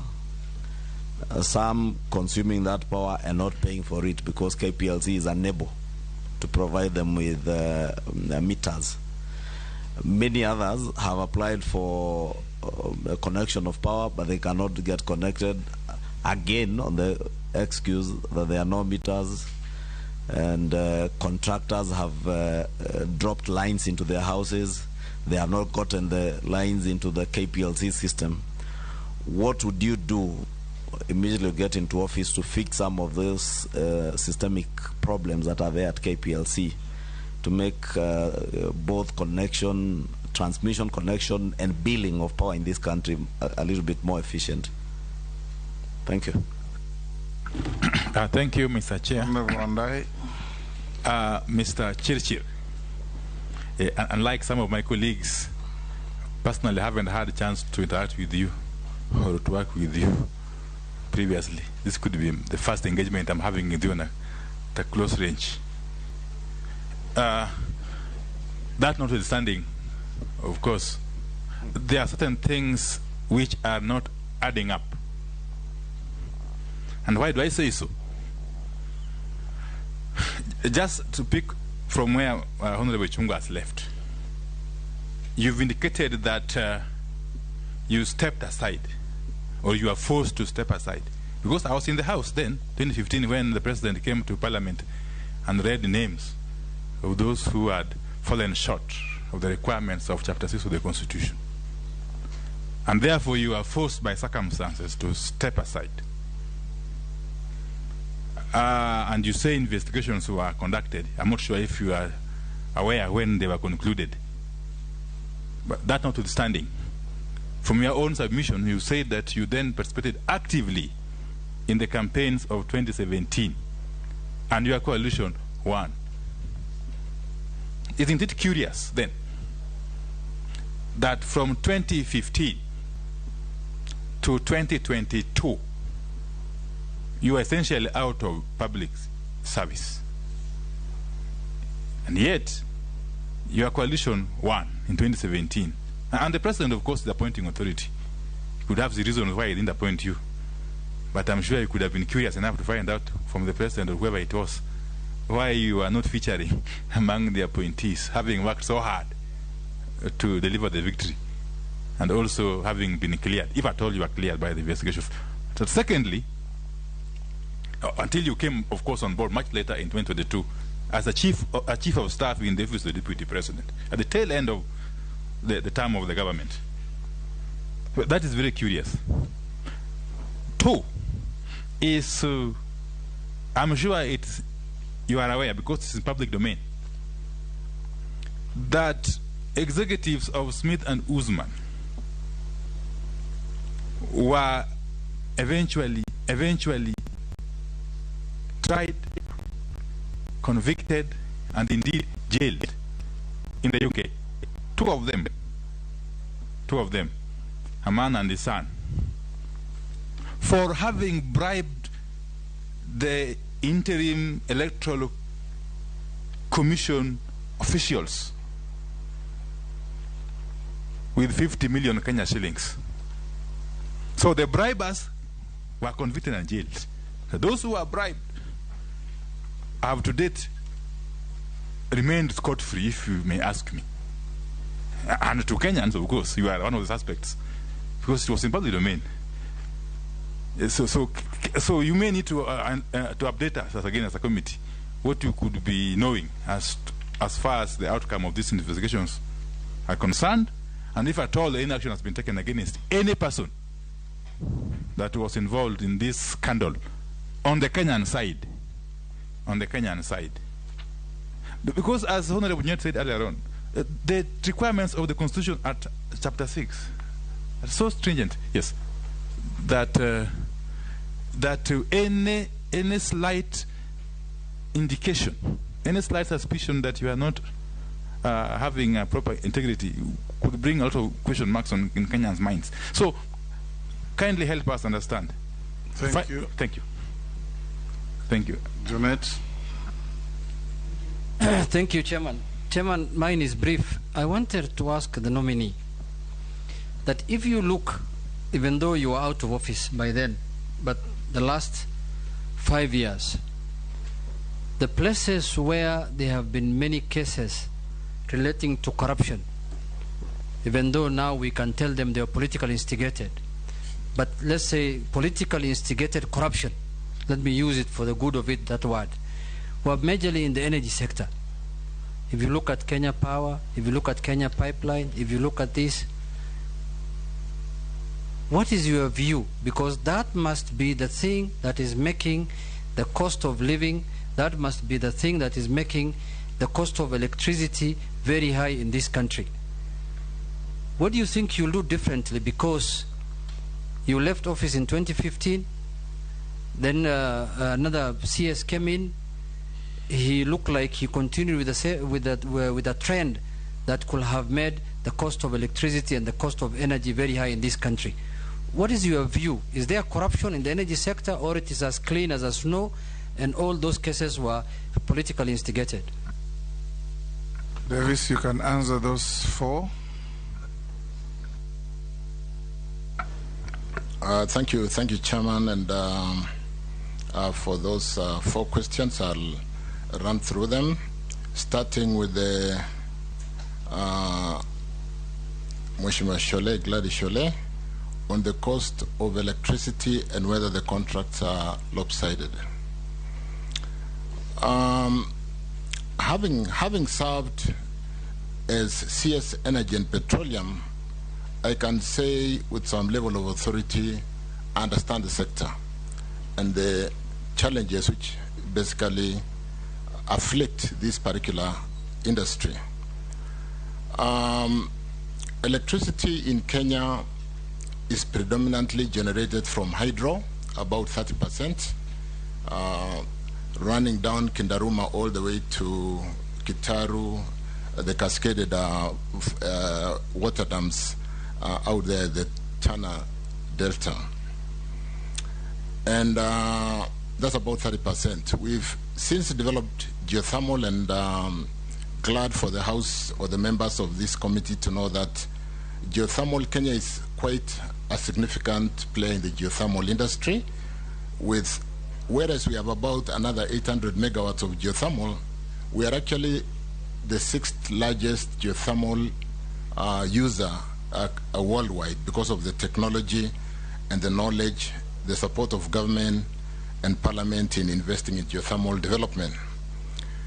We then have today quite a bit of wind coming out of Loengalani, and solar from Garissa and the small solars all over the place, totaling to about 3,000 megawatts.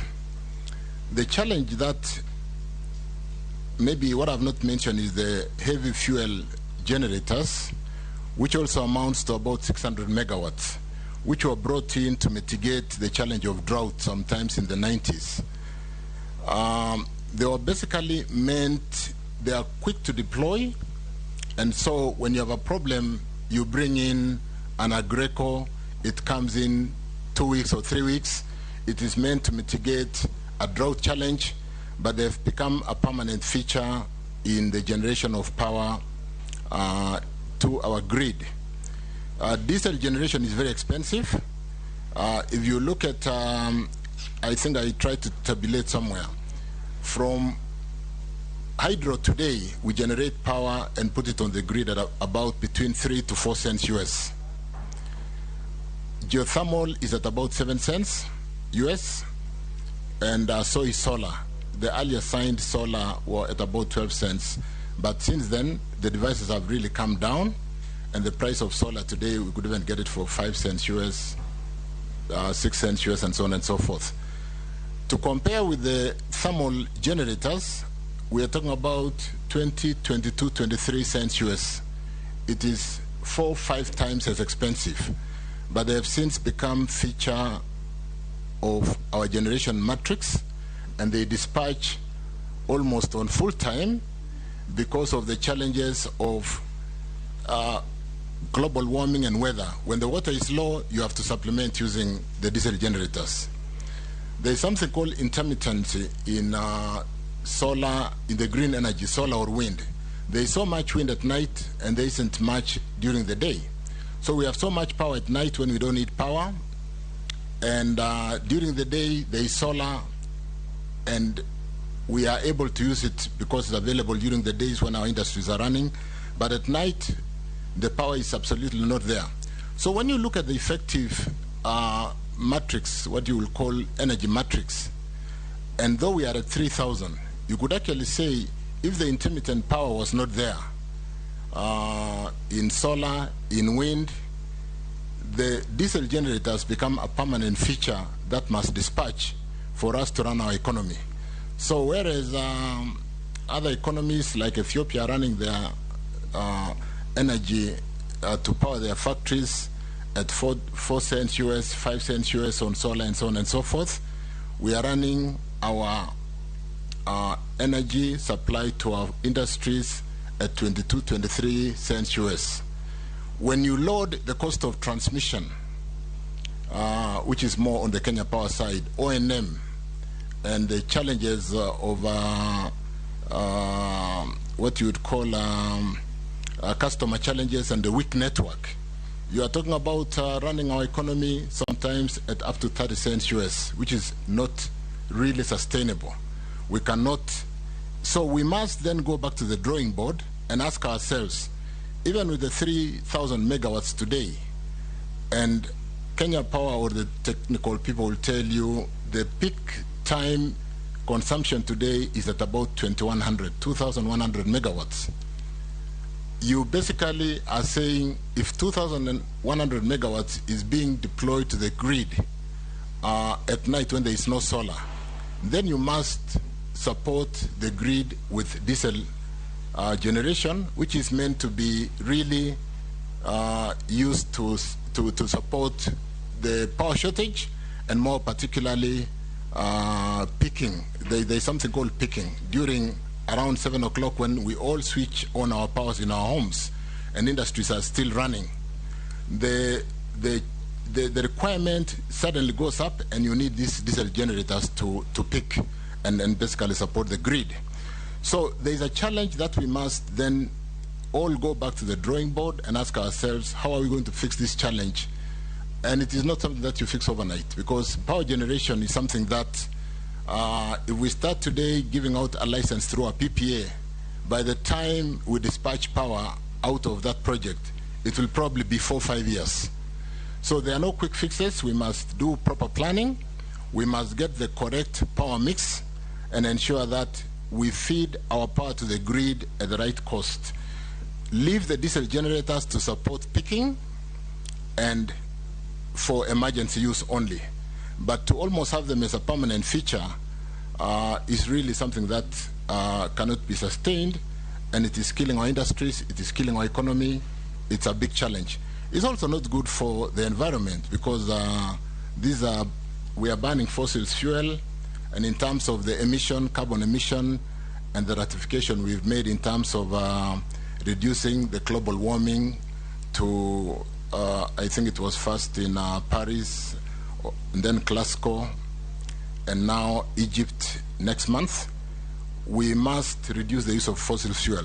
So whereas it's a very expensive form of energy and it's closing our industry, it's also causing serious environmental challenge that you members may be aware that even the current drought that has caused us to lose over 3 million animals in most of the semi-arid, arid and semi-arid part of the country is part of this global warming. So really, we need to sit down and address the concern of the cost of electricity. We need to generate more from geothermal, where we have a lot of resource. We are told we have up to 10,000 megawatts. And I think we are experts today in development of geothermal, given the fact that Kenyan personnel are currently assisting Ethiopia to develop geothermal. When we are buying 400 megawatts from Ethiopia, we should possibly be spending that resource to develop our own resource. So, Chairman, we'll need to sit down with the technical people at the energy bodies, Kenyan, GDC, and really retrace where we've gone wrong, relook at how to improve on the matrix, power matrix, reliability of a transmission network, so that we don't have this intermittency of power dropping and messing up equipment in industry. We must look at the cost structure of the power that we supply to the users, because it's one thing also to generate and load so much cost because of our inefficiencies in the way we work in Kenya Power, in REA, or GDC for that matter. So there is work to be done, Chairman, on the challenge of cost of electricity. And then to basically summarize on the cost of electricity, as a student, I didn't mention that I did a master's in international management, And in strategic management, in one course, you get the global farms. Global farms are farms who manufacture out of their home countries because of the advantages they draw from cost of manufacturing. Out of UK today, the cost of labor is so expensive. Japan, cost is expensive. Germany, the cost of doing everything is expensive. So they relocate to places like China, Ethiopia, Kenya, because of the cost of doing business. If then our cost of doing business starting from power or human resource is high, we miss that opportunity. Global firms look for least cost countries, countries who offer competitive advantage through power. That's why we are doing the SEZs and so on and so forth. So it's one thing that we must address quickly and put Kenya where it belongs in the state of nations. So those are some of the steps we need to look at. I think it's teamwork. We need to bring everybody on the table. One question which I asked myself when I was nominated for this position is really, how do I navigate this challenge? And more particularly, the fact that everybody, Chair, in the energy sector, when you see the mission and vision, the mission particularly of all these organizations, Geothermal Development Company, KenGen, Kenya Power, they talk about competitive price power. But do we really mean, do we understand? Are we competitive? Competitive against who? When we are a monopoly. We should be competitive against the world prices of delivering power to the grid to be able to attract some of these global firms. So, Chair, I am up to the task. I'm aware of the challenge, and we need to address it to basically put Kenya where it ought to be. Mheshimiwa Ichung'wah Anthony, am I privy to the outcome of the investigation on Chicken Gate? For a long time, I assumed that the file had been closed, and I was correct, but I didn't have any documentation until when I was invited for vetting, and there was one affidavit done by the CEO for the Transparency International. She's called, I think I have the document here. She's Sheila Masinde. And Sheila Masinde did an affidavit, and basically the clerk to the National Assembly, Sarah Kioko, called me, and I picked a copy of it. And I learned that my name had been mentioned in respect to Chicken Gate. I went to my lawyer and asked them to confirm whether the file had been closed, because investigations had been, in my own understanding, had been finished. Those who were found culpable had been taken to court and charged. And I've got a letter done to the clerk of the National Assembly, which is basically absolving me of any liability in terms of those who are found culpable. And I do expect that the clerk should have put that in the file, Mr. Chairman, to clarify and close this issue once for all. So I've done also a sworn affidavit to confirm and respond to the affidavit of Sheila Masinde to that extent. So that, whereas I assumed that had been closed, at least I was actually happy for a moment that we do this confirmation hearing, because it gives us the opportunity to check our past, confirm our tax compliance. We can't see the letter he's referring to. You have a copy of that letter? I have a copy of that letter, Chairman. Share with us through the clerk. But I saw it at clerk's office.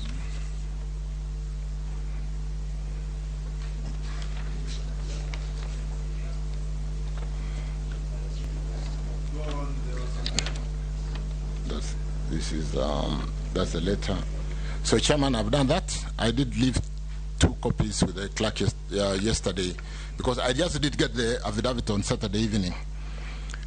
So, Chairman, I do expect that, whereas I assumed that the case had been closed. Chair, on a point of order, maybe just in the interest of saving time for the committee, the clerk's office should supply such documents and circulate them. Because if we had them, there was even no need then of, probably no need of asking the question if there's already something. And I already gave instructions that any document received from the nominee or any of the government agencies or any affidavits, adverse or otherwise, should be circulated to members in good time. So going forward, Florence, arrange to do that, especially for the remaining nominees. So, Chairman, I then did an affidavit to respond to Sheila Masinde, and I did forward yesterday. But for a moment, I was a bit disappointed because my name and my character was put to question for several years through a document that was placed before Parliament, and I would expect that Parliament should protect its citizens so that we do not work down careers of serious citizens in this country when people make allegations. But I was also quite happy that the Approval Act of Parliament does require that submissions of any adverse concern about anybody be done through an affidavit, a sworn affidavit, so that we do not have claims and mischief of people trying to pull out down people's characters. So in terms of the vetting process, I think it was well thought out that, Chairman, we do require that we do sworn affidavits, and so that the face of the person complaining and not unnecessarily pulling somebody's character and career down is able also to stick out and say, I want to stand against an integrity issue and therefore be able to corroborate what exactly the challenge is. As regard the concern of generation and transmission, which was raised by, again, Mheshimiwa Anthony Chungwa, it's cross-cutting from what Mheshimiwa Gladys Boshole did ask, and I think I've touched on that question, but let me just go into one area of why I think we really need to address the power sector, the cost of energy in this country. There's been for a while, I think because of the monopoly of Kenya Power, or what would actually, I think the Energy Act 2019 has addressed that monopoly to some extent. It's just implementation. But to a very good extent, the customer service, which is really more of a big challenge that we need to address, because we look at customers, and a customer is a person who buys and buys again. They are not buyers. We really are permanently with Kenya Power and Lighting, and we need to have a relationship with Kenya Power in terms of understanding.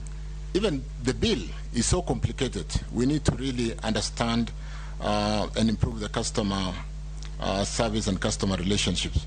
In my MBA course, Chairman, I did put deliberately a document on one of my term papers in terms of failure. I encourage members to look at that term paper. It almost reflects how we behave in the energy sector to our customers, how when our numbers are, the bottom line numbers are not adding up, we push it to the customer instead of mapping out change strategy to address that is those very concerns. good. Tell the committee what we are going to do to stop this. It's one of my first assignment, Chairman, to basically look at the cost structure of our parastatals. I think we generate power, for example, at $4, $5 on the renewable energy, and when we give it to Kenya Power to distribute, they distributed another 4 to 5 cents. It's not acceptable. And so we must look at our distribution cost to be able to bring down the cost of power. We must look at the strength of the network in a very structured way. We must decouple. I think what we did sometimes was the generator is KenGen, the transmission is Kentraco, the off-taker is Kenya Power. But if you seriously look at how you operate today, sometimes and REA does the social obligation of doing the last mile and the providing power to our homes. When you look at the decoupling of services between Kenya Power and REA, I think REA today is called REREC, Rural Electrification and Renewable Energy Corporation. You cannot draw a clear line on who does what. Kenya Power tend to do more of social work, which cannot really, as a commercial entity, the social work should be done by REA, and which is funded by government. So we don't fund REA, and yet the work is being done by Kenya Power, and then they owe one another. When you look at GDC, GDC was supposed to be de-risking the fields for geothermal development, are building power generations today, which is the space for KenGen. And Kentraco and Kenya Power, you can't distinguish where transmission ends and where distribution starts. So we'll need to sit down as a team and work on full decoupling and understanding the role of one body against another body. If Mheshimiwa Hussein wants to pull some power in Pokot South to some end, it is the role of REREC to do that, not Kenya Power, as a social obligation. And we will bring budget to the House to support that, to ensure that the last mile is fully covered, and not use a commercial entity like Kenya Power, who then loads the losses to the customers in the commercial sectors, and we end up losing our serious businessmen because of cross-subsidy. The subsidy should be left and be done within the social context of REREC, and we leave Kenya Power to do the more commercial work as an off-taker, pay KenGen what is due to the generators and the PPPs. I'm told today KenGen is owed, and the other PPPs are owed over 23 billion because of failure of Kenya Power to pay. So, Chairman, there is work to be done. We're going to do it, and I understand that space to a very good extent. Davis, we are not doing very well on time. Let me we'll spend about 30 minutes, I think, on two questions. Chairman, I've answered to a very good extent Mr. Wandai's question of Chicken Gate.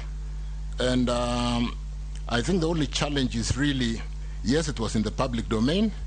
I do also expect that my members of parliament to defend me to some very good extent, so that I should not have been out for several years on an allegation and a file that had been closed. So, and you owe me for not, it came to the House should have, not just for Churchill, the House should really protect Kenyans so that we don't trample on people's careers. Mr. Speaker, just a point of order. Mr. Speaker, you know, Mr. Churchill is making very serious allegation that I should have helped him to get back to the cabinet, when you know very well that the coalition that formed the government was not my coalition. Really. Chair, I think with your permission, the nominee might not be very wrong, because he is aware that eventually the person who had asked the CS to step aside, President Uhuru Kenyatta, ended up being a leader in the party that Honorable Pio Wandai is now leader of. You didn't have to close to our side. Yeah. You know, our side is it's angry. With your permission, yes. It's only that we want to stay with the decorum as you ordered. Yes. I almost veered off to election rigging and other issues. I just left. I told Ushunga I'm not going there. Can we have the next batch? Owen, Robert, Rugara, and Koech.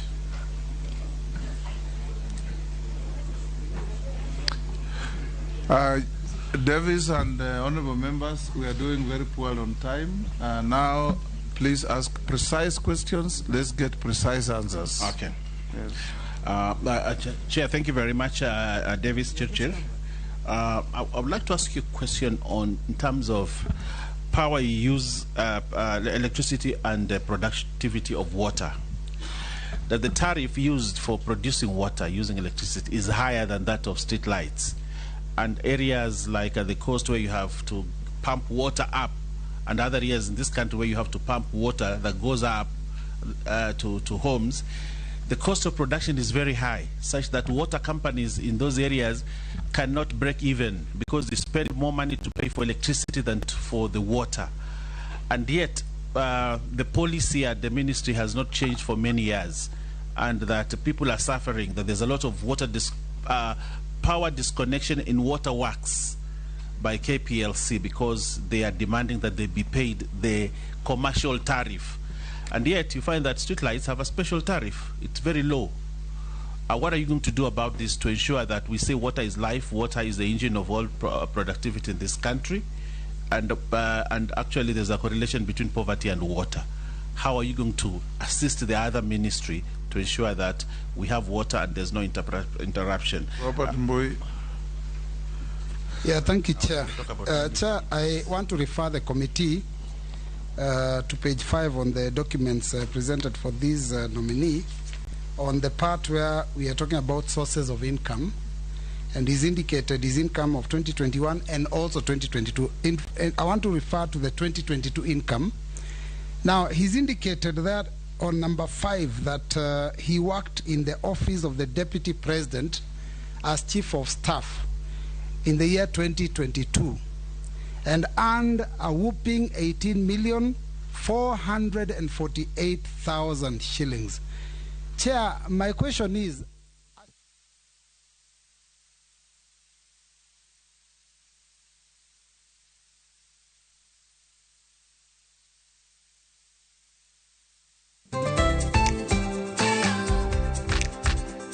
Ng'ama miyo ong'eyo ber mar tim makare kaka math mokinyi manigi ndhadhu kendo milimili kod blue band pile ka pile opong'e gi omega 3 kod omega 6 gi teko madwarore.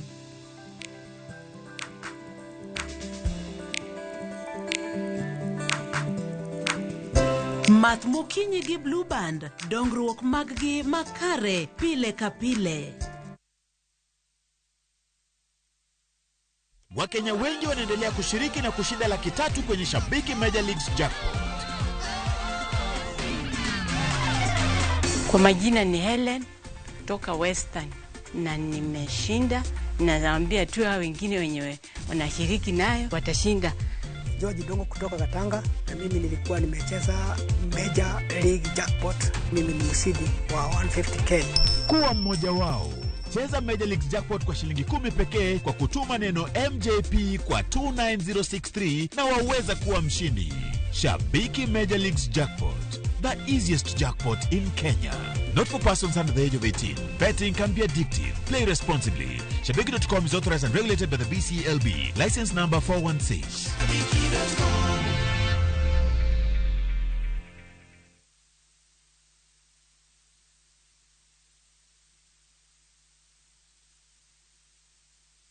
Question to you is this: what are you going to do to reduce or remove the disparity between constituencies, whether rural or urban, as far as electricity supply is concerned? Because Kenyans out there are now waiting to be connected to the national grid.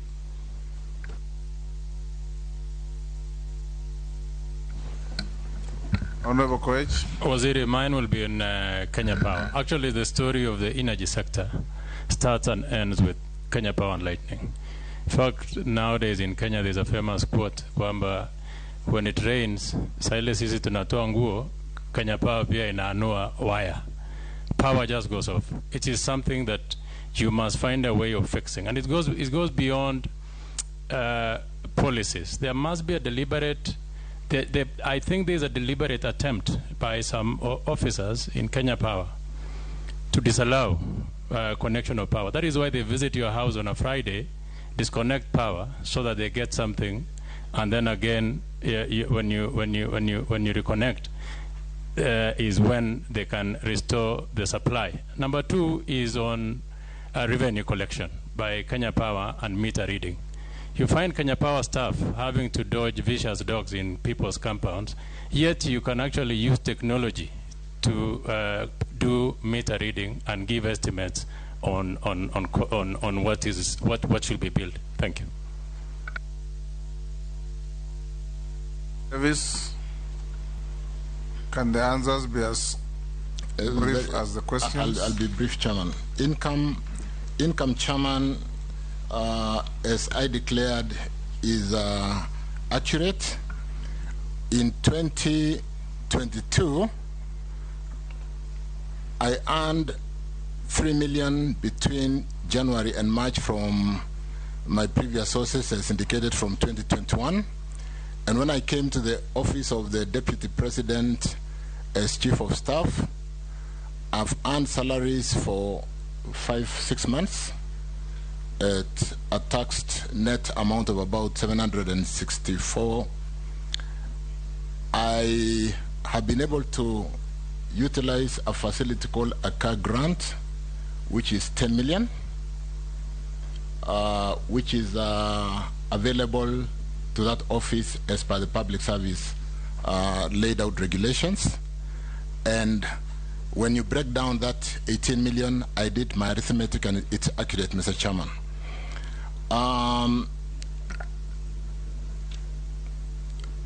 Yes, we have a GAG grant for the job group that I hold in the office up to now. Chairman, George Murugara disparity should be a thing of the past. As soon as George, you clear me, I'll address your constituency. But more importantly, Chairman, that's on a lighter note, the progression on really rural electrification was utilizing the laid out network and maximizing the use of transformers in terms of connectivity, and it progressively went into most of the rural areas at about 70–80% today. When we do sit down to do the budget to address the constituencies where this disparity exists, and when we do get the approval of the House on that social expense to ensure that we power our homes, we should be able to move quickly from 30% to 70%, and maybe on the second year to 100%, for not just for George's constituency, but for all the other constituencies which have not been powered. Mheshimiwa Nelson Koech, power goes off because our networks are very weak. When it rains, sometimes we have not maintained the networks and the trees come down on power lines. Some of the posts are rotten, and we really need to upgrade our network. So we'll again be sitting down with the entities, particularly Kenya Power and REA, to address the strengthening of the network, so that every time there is wind before the rain, the network doesn't come down. We need a strong transmission and distribution network. We also, towards the strengthening of the network, need to address the vulnerability of abuse of the network by those guys who trade in scrap metal. But more importantly, we need to strengthen our network and address that challenge. Revenue, I'm told we are looking at today, most countries are looking at smart meters. We don't need anybody to come to your house to read the meters. In fact, smart meters, like I said, I'm in the T-sector chair, and our meters are read automatically, not because somebody has come, but remotely. So we can be able to, and we should be able to address that, Mheshimiwa Nelson Koech, as soon as I come in and we sit down with the team. Thank you.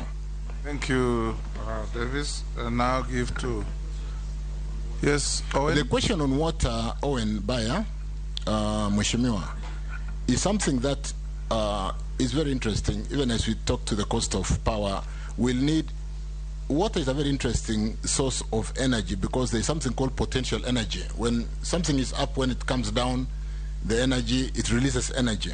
So we'll be seeking to use storage technologies to be able to improve the power in our network or in our system, and we can be able to pump water back to the dam using energy at night when we don't need energy out of wind or solar during the day, so that we can reuse that water.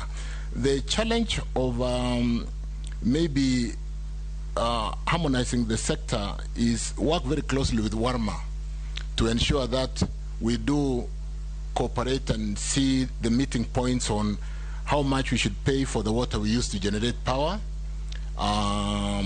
so that the water then given to the people. Chairman, I think he didn't catch my question. That's why he skipped it. I asked, why is the tariff of water higher than any other thing, especially when you're producing? You have waterworks in Sabaki. Kenya Power disconnects water because the water providers cannot meet the cost of production. When are we looking at a reduction of water production tariff in terms of electricity?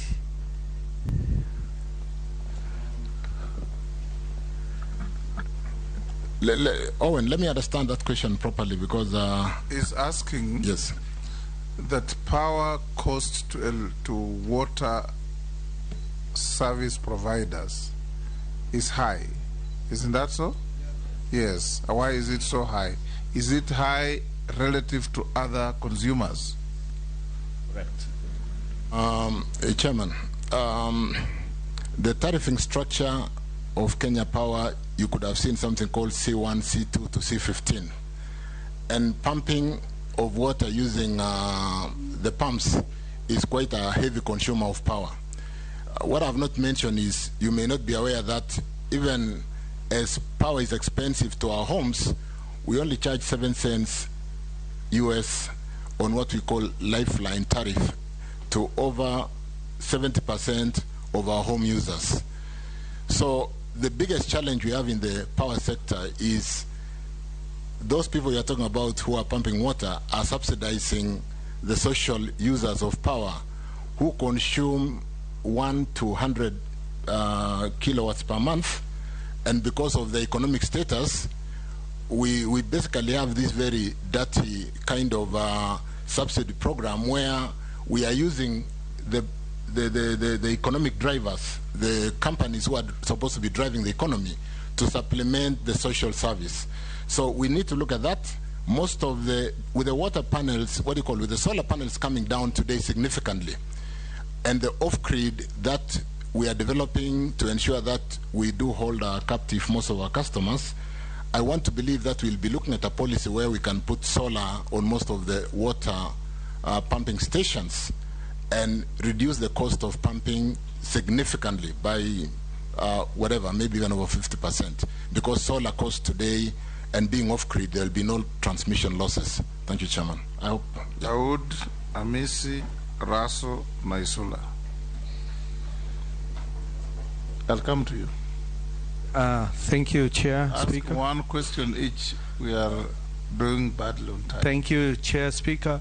The nominee, Mr. Davis, you are aware we talk about petroleum and fuel products, the expenses and all that.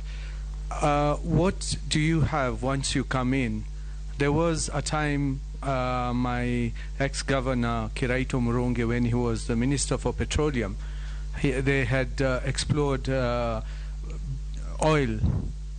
in Turkana, and that oil was supposed to go all the way to Lamu, maybe because we did not have a refinery. Is there a plan still that we are going to prospect for oil? And is there a plan for the refinery, which was closed down in Mombasa, to be revamped and work so that we can reduce the price of fuel? So those are 3 questions in one, regarding fuel prices together with the refinery and exploration of oil, because otherwise we are not going to get cheap oil, and fuel will be expensive. So will you be even looking at reducing the price, the excise duty and the duties on fuel, to reduce the prices of fuel by more than 40 or 50%? Thank you, Chair. Amisi, one question. Yeah, thank you, Chairman. Yeah, over the recent times, Kenyans have complained of the electricity bills and meter readings capriciously going higher than normal. and especially the Kenyans who don't have much consumption in terms of electricity. They have no machinery, they have no bakery, they have no factory, but the electricity is just all of a sudden. They are not normal. It happened during your reign. I think it has persistently continued, although you left ceremoniously, you've explained the circumstances, but we still believe that this is an insider job. There are officers within who collude and they intentionally overprice Kenyans, and you end up paying a bill that is not yours. Now, you didn't do anything while you are there. You are still heading to the same place. You know, God performed miracles through Elijah. One of them was bringing fire down from sky and entering heaven by fire. So I don't know whether these miracles are going to happen in your reign. Next, Russell. Thank you, Mr. Speaker. Mr. Churchill, I come from Marsabit. That is where you find Lake Turkana wind power, where you evacuate considerable energy all the way to Suswa. So my question is, what is it that you are likely to do so that the people of Marsabit will actually not be using generators when you are evacuating that considerable amount of power from their area, and yet they are not directly benefiting from that? Thank you. One question, Naisola. Thank you very much. And to the nominee, I want to ask this question, and I need a very simple answer. You know, like you're just talking to a normal hustler. To understand the whole issue on the price of fuel. We know that when fuel goes up, life becomes even hard for Kenyans. And the whole essence of, you're told by Friday, fuel will come down by 1 shilling. So what is this? You know, Kenyans ask these questions and no one really answers it. And also the question on fuel subsidy and, really so that we can understand as hustlers the importance of removing fuel subsidy, but how do you cushion us at the moment? For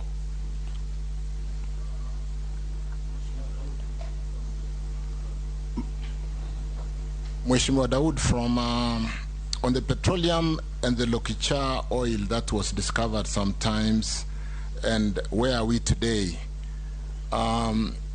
I did my homework, and the petroleum sector is at a phase called field development phase.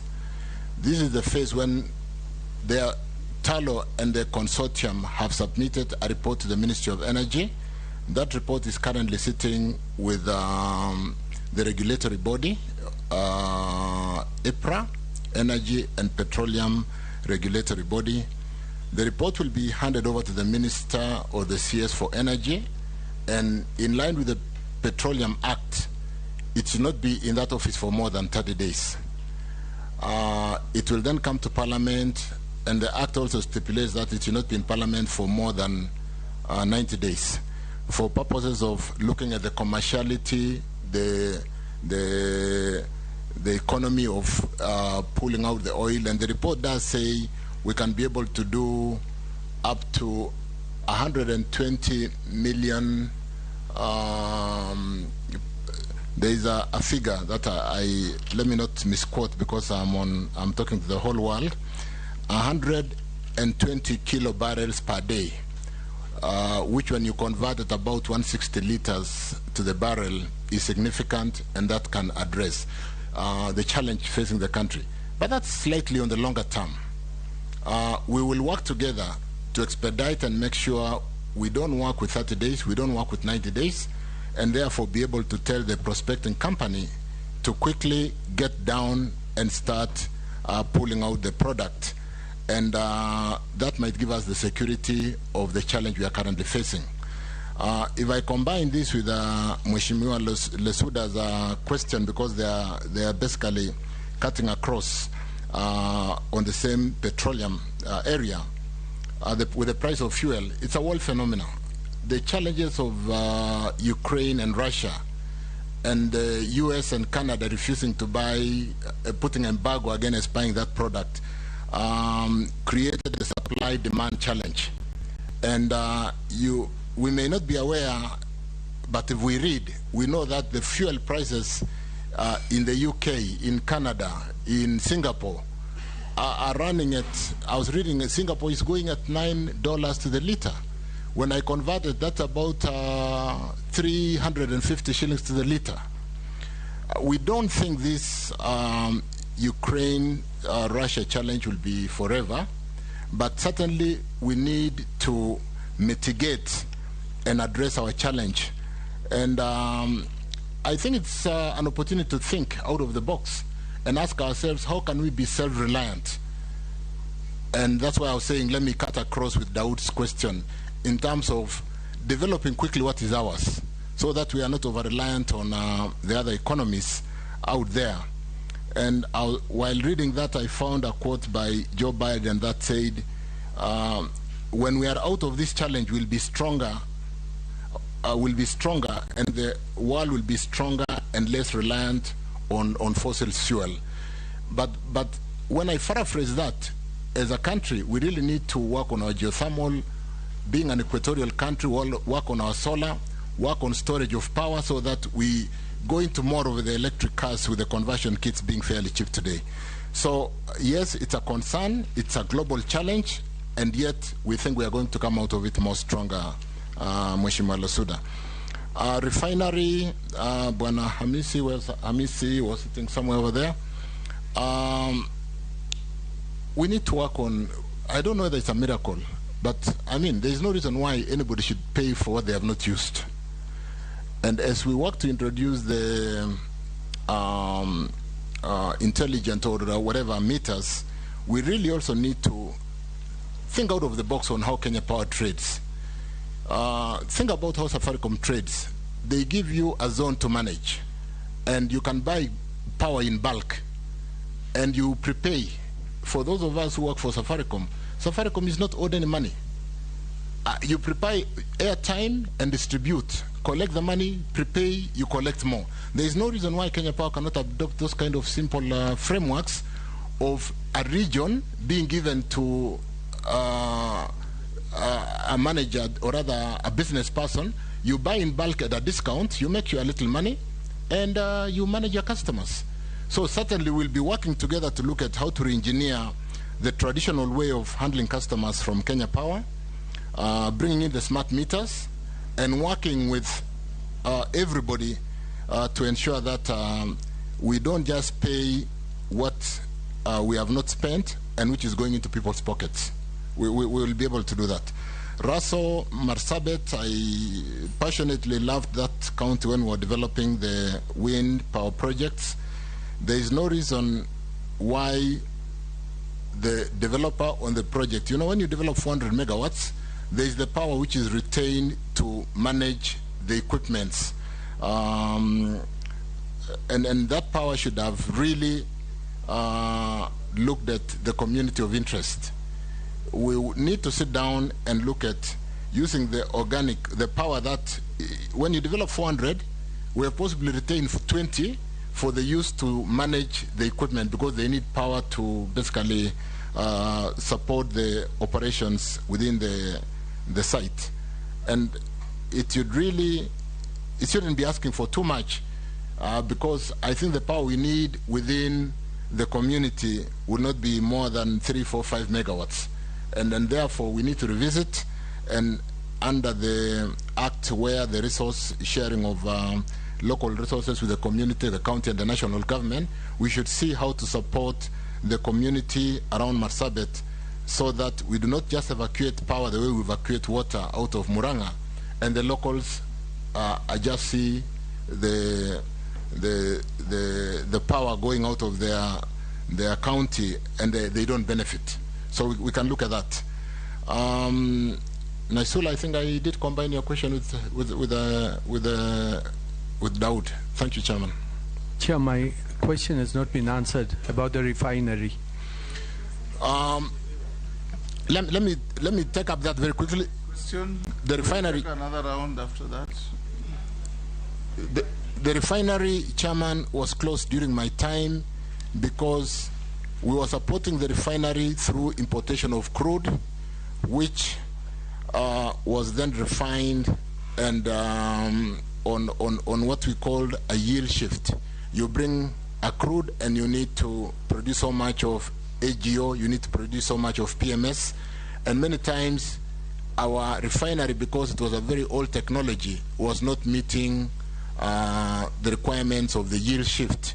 So there was a shift from the planned to what was produced, and we were making so much losses. The second challenge was the fuel coming out was not clean. If you drove a diesel engine those days, it kept going down every so often because the particles, degree of particles in terms of what is approved to be clean fuel was not. So we had to shut it down. We either had to upgrade or to shut it down. Improving it was as more expensive as buying a new one. So we shut it down. The tank farm is huge. I think the tank farm is being used today for holding fuel, but we need to see how to utilize it better for use of strategic reserves, so that at times like now, when we're having serious challenges with Ukraine and Russia, we should be having some strategic reserves under the NOC 30% framework that allows us to hold strategic reserves of fuel. Thank you. Thank you, Chairman. Posing, Kuria, Ferdinand, Mishi. I thank you, Honorable Chair. One question each. Yes. Very strict. And you have really balanced today. People who started early, you give them the last, and then the last, you give them the first. I think you are a very good speaker today. I thank you. Now, to the nominee. No, it's true. Only or always? The truth. It's fair. Now the nominee, Chirchir. There is this problem, which is an example of many other towns in Kapenguria, which is getting really unclean power. Almost every day, bar blackouts. There are many towns like that, Honorable Chair, in this country. But I think Kapenguria receives one of the uncleanest power in the whole world. You cannot even predict to do anything, Chair. We did, as leadership of West Pokot, at a particular moment, we presented our issues to the late Kibaki, during Kibaki government. And what he did was to recommend the evacuation of power from Takwel. You know, Speaker, we have Takwel, which is generating power in West Pokot. So when somebody talks about unclean power, you don't understand. So that government proposed that we evacuate high power, build a substation in Ortum so that we can develop the factory, which is now about like 40% being done, and then to Kitale, so that Kitale and West Pokot can share that power, which is clean power. And Ketrago Honorable Chair did only power lines. And from that time, that's almost 15 years, up to now, Chair. The power lines are there, Waziri, nominee, they are there. What will you do because those are low-hanging fruits for your action. Would you promise, if this House agrees with the, or approves you, would you say that that will be your 100-day expectation, that you light up that line so that the people of West Pokot and Trans Nzoia can be able to get clean power? They have been suffering since independence. Thank you, Kuria. I thank you. Kuria. I have represented you, but thank you, Chair. And when a nominee, as you consider the issue of Marsabit, also consider the issue of Balambala, where you are getting your solar power. Since you also seem not to be getting power, and we give the nation about 53 kilowatts through solar. My question is a very simple one. Do you have any plans to improve the strategic petroleum reserve in the country to caution Kenyans against future fuel shortages? Thank you, Chair. Kuria.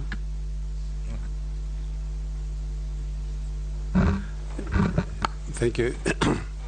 Thank you. I think I wanted to ask this aspect of capacity charge, and that is the animal in the energy sector. But at the same time also, Chair, I have another one on NOC, the National Oil Corporation. Chair, I would want to ask the nominee to address us on the capacity charge for the PPS. And on NOC, Honorable Chair, you know, the fuel prices in this country, the international strategic reserves for the internationally recognized is around 90 days. And here I think is only 7 days. And it is very dangerous. Yet we don't fund NOC substantially for it to be able to undertake its mandate. So NOC was just reduced to start producing actually distribution of gas, which is something else that also needs to be addressed in this country. Because if we don't then take that aspect of a position of funding NOC, then forever we will be in these problems of high prices and things like that. But most importantly is the gas aspect again, which we don't have. It is being controlled by private people, including NOC buying gas from a private person to sell to Kenyans. And it was very strategic when we started the Mwananchi gas that was meant to reduce the forest problems. And all of a sudden, again, the former finance person just decided to put taxes on the gas again, and everybody is back on the wood and timber and charcoal. Thank you, Mr. Speaker. Mish. Thank you, Chair. So many questions have already been asked, but I have just a few of them, like 2. Okay, Chair. Yes. I will abide by the norms. I think there is a need to have... Please switch off your mic. Oh, sorry. To the nominee, my question is, what plans do you have in terms of enough supply of renewable energy to Kenya's national grid? I'm citing one project, and that is the Lake Turkana wind power project, which was there. I don't know whether you are still there or you had already left. This project, its aim was to supply renewable energy to Kenya's national grid. But there was a lot of corruption. So many millions of Kenyan shillings were embezzled and could not be accounted according to auditors' reports. I don't know how are you going to be dealing with the cartels in the energy sector, because it is just too much. Kenyans are having burden of high bills, fraudulent billing, and maybe it is because of the monopoly of KPLC. What is your take on that status? That they have that monopoly in terms of generation, transmission of electricity, and still they cannot address the plight of the consumers in terms of irregular power outages and other reasons. So what is your take, and what are the way forward for you to ensure that at least Kenyans will enjoy, and at least there will be a reduction in terms of costing for electricity? Thank you, Mishi. Thank you. Ferdinand, let's take another one. Nominee, I just want to make... be the last. Yeah, yes. I want to make a comment, and a very serious one. The relation between REA, rural electrification, and the Kenya Power Lighting. You'll find that they do their survey, and they bring the transformers and are fixed in whatever place it is, and takes months and weeks, and for the Kenyan Power Lighting to come and do the connections. That's been a challenge in the rural area. That's been a major complaint among the consumers. So what are you going to do about that? Davis, can you answer those 5 as precisely? Mheshimiwa Kosing, Kuria and clean power, yet we generate out of Takwel. I'm surprised that the substation in Otum, which our Chairman, Speaker, I would like to invite you to my first report to Parliament in line with the Constitution, which captured serious project Gantt charts on an Otum. I've just checked, and Otum substation is in my project Gantt chart. It should have been finished. I don't know what happened when I left the office. And so my first assignment would be to review and check what has not, the unfinished work, I'd like to invite members to look at that report. It's a report I made to Parliament in my first year in line with the Constitution, article which requires cabinet secretaries to make a report periodically to Parliament.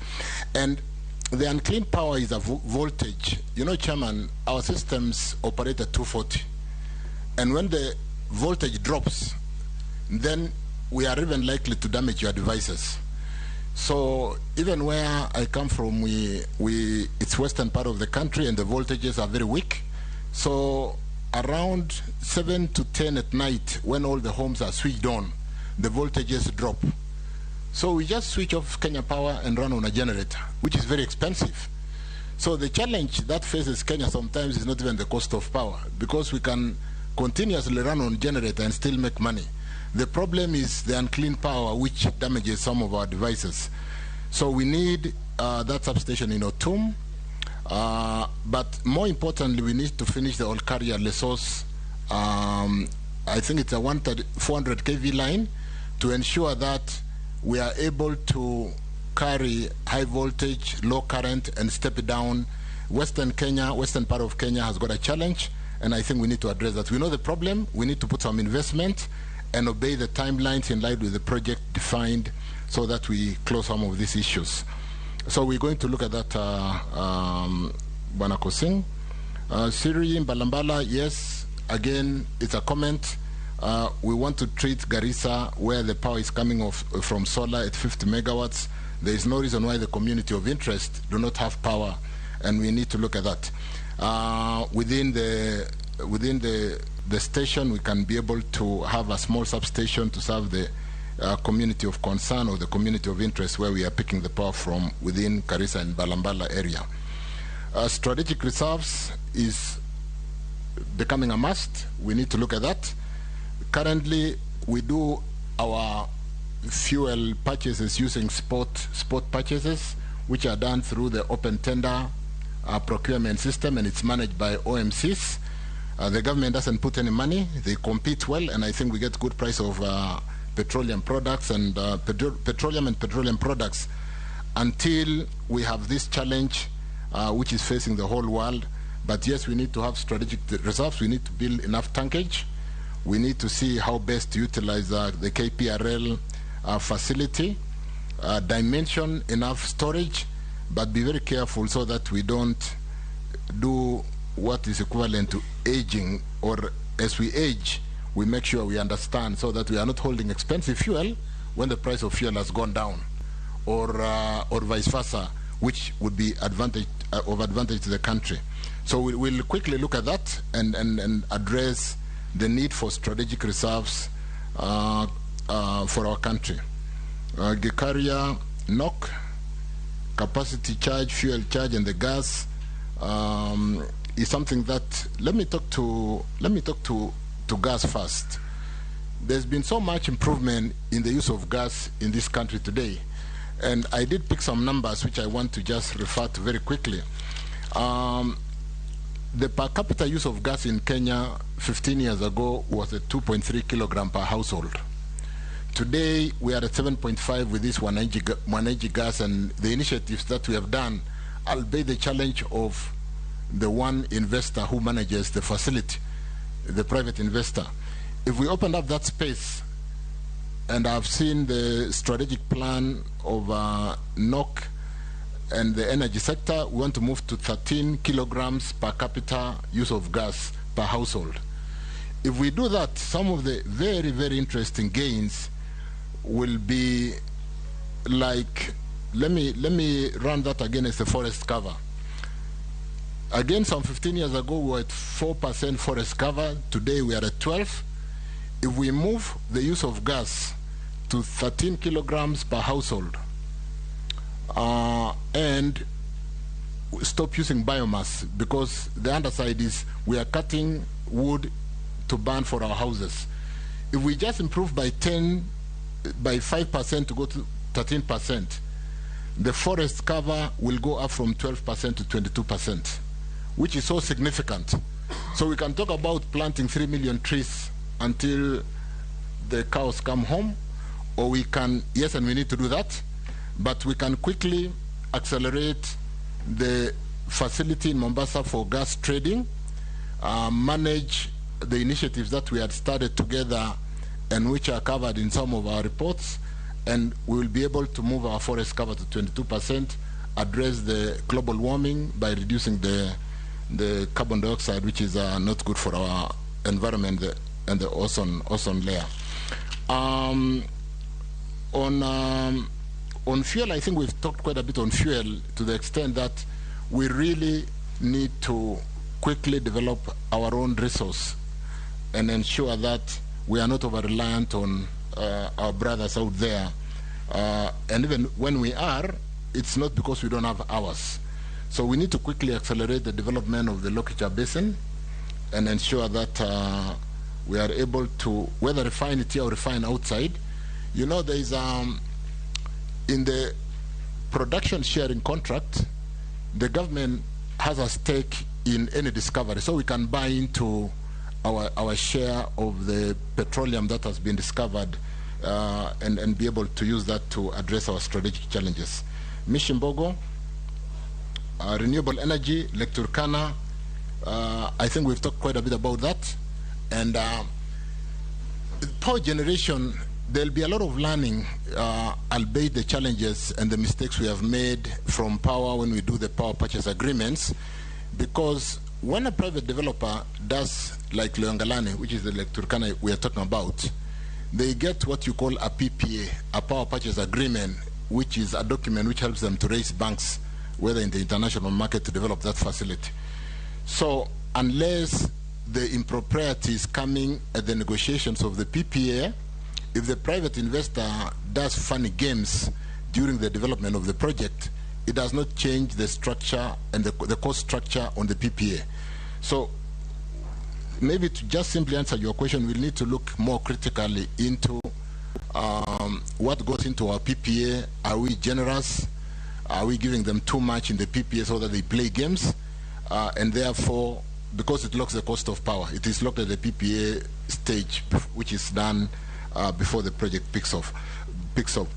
I'm told by my predecessor, if I get approved, Monica Juma, that she has since moved the PPA negotiations to the ministry and will work more closely with the off-taker, which is Kenya Power, to ensure that the PPAs do reflect the cost of power that we would like to drive this economy. Because like I said earlier, if we are going to attract global firms, the cost of our energy is basically not acceptable. We have to bring it down, Chairman. Thank you. Thank you, Davis. I think we'll end here with you. Can I finish, Ferdinand? Was that a comment or a question? He just made a comment. It was a comment. Yes. So, but I talked earlier about unbundling. The challenge between this energy sector, though they are unbundled, they tend to crisscross each other, and we need to define clear lines. Where does REC start, or rather, where does Kenya Power start? Where does REC start? So that we don't have one company bringing the transformer, another one is pulling the lines, and where are the costs captured in the cost structures of the organization? These are some of the challenges we are facing in the energy sector, and sometimes it is competition for business because it depends on who is doing the tendering. But if the responsibility belongs to REC, let it be at REC, and they should deliver in line with the timelines. If it belongs to Kenya Power, let's be very clear about those definitions of responsibilities. Thank you, Chairman. One question is not answered. Michelle? The one on the monopoly.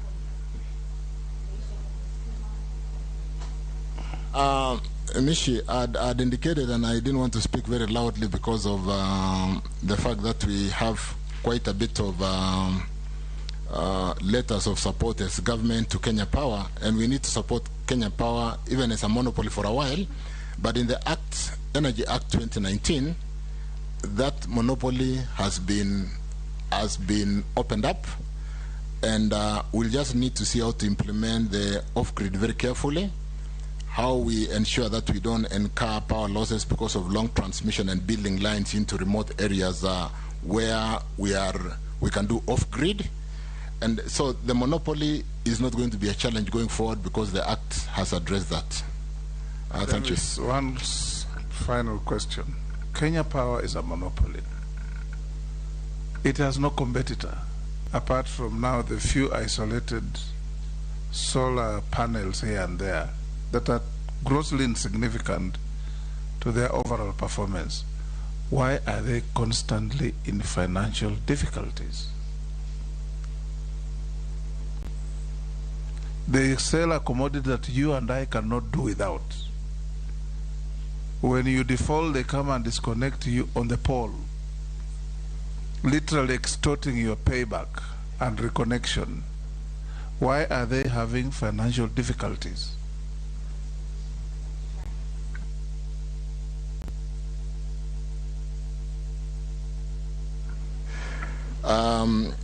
Yeah, it's a dollar question, Chairman, that we all need to look at, because when you are a monopoly, and like I said in one of my term papers, we need to look at when the market is locked for you, you tend to be complacent.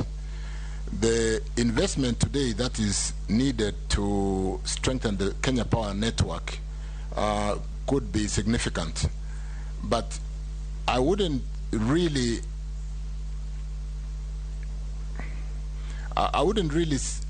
it's a challenge, but like if you look at their billing, yeah, they literally have no overheads. They pass on everything to the consumer.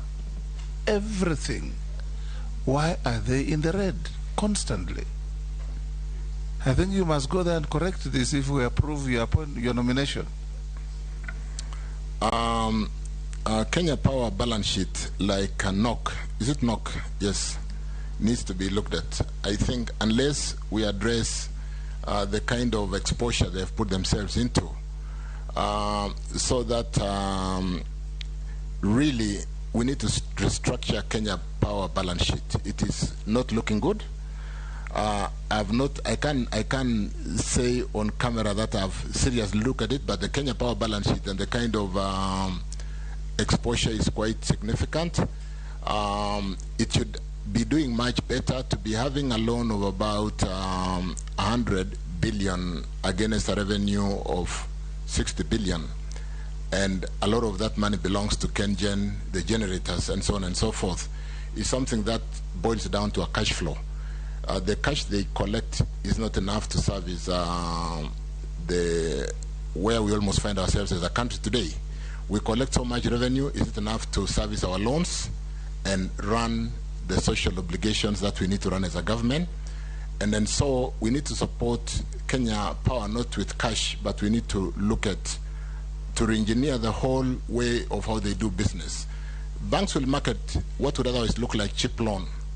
And because a lot of the generators, the lot of generation and build-up in the power sector do get government letters of support, sometimes the ball ends up being the government responsibility. So, Chairman, there's a job to be done in the energy sector.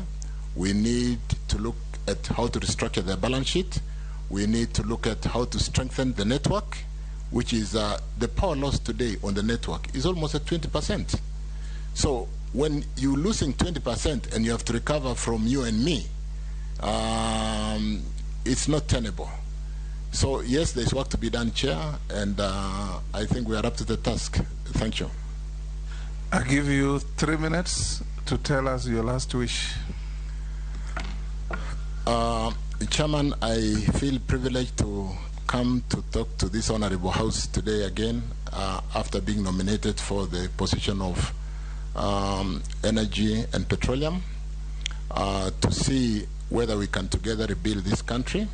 The cost of power is a fundamental driver in the economic foundation of any nation, and unless we together address the cost of power, the power mix, the power security, like I said earlier, when we talk about competitive cost of power and we want to bring investors into our special economic zones in Dongonkundu, in Olkaria, where we have ready steam for primary processing of leather, can we get the cost of power right? Kenya enjoys a very special place in the state of nations in that we do about 90% of green energy, and we are one of the qualifying countries to even go into green hydrogen, which is another phase of development in power and export of power in hydrogen, where it's a requirement that if you're going to go into this green area of development of green hydrogen, you must be using green energy to do that. And as we go forward, except for the challenges we are facing in the security of supply and the cost of power, the fact that Kenya today does about 90% of its energy on renewable source of energy is one thing that really helps us to address the world climate. And even as we go to COP27 in Egypt in the next 2 weeks, we stand to challenge countries like Germany, who are folded back and they are going back to fossil fuels or coal. We stand to challenge countries like Britain. And I want to confirm, Chair, that with the development of human resource, with the development of geothermal and capacity that we've built, and we are currently exporting into other countries neighboring us, we will be able to develop under my leadership, once confirmed, in the area of renewable energy, in geothermal, in wind, and in solar. I have the capacity, I have the strength, and I'm a team player. I want to work with this House, I want to work with the people in the energy sector to be able to deliver this for our country. Thank you, Chairman. Thank you, Davis. We will release you to go to your other duties. If there are any documents that you have not shared with us, do so with the Secretariat. Sergeant, as the distinguished member leaves, look for the Honorable Moses Kuria. Give us 5 minutes to stretch, members. 5 minutes to stretch, a healthy stretch, and 5 minutes, please. We start at 6:01.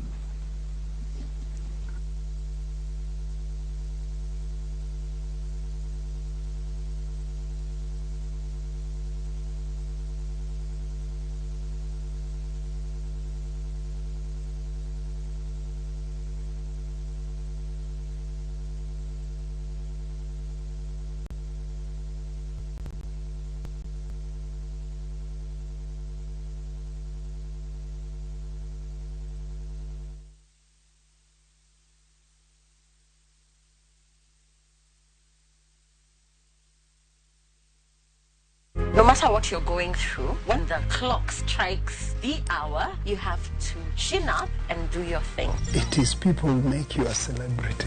You see them on TV, online, and listen to them on radio.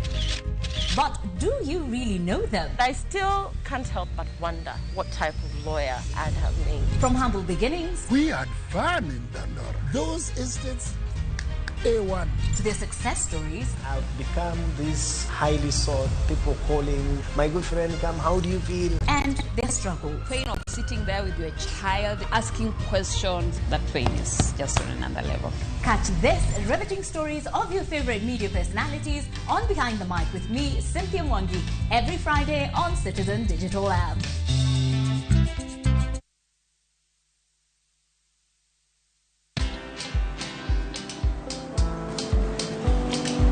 Chal nade? Chal ka gimi ka kang'iyo sim gi pacha te? Kiki huma hinya. En mana ni asebedo e story ahinya. Mana kaka rali manyochacha ne chal ka gima ne an kanyo kane otimo. Kendo kane iyawo chiro manyien ne chal ka gima ne an kanyo. Sama ne imiyo welo mapacho ka nengo mogonyore nam chumbi ne antie. In bende inyalo bedo e story kamora mora. Download mana Citizen Digital. Bed iyo ng'ala manyime gi weche manyien ka gi tuch kod gik mamoko ka gi timore kendo opogore pacho ka kod pinje ma oko. Download Citizen Digital. Citizen Digital.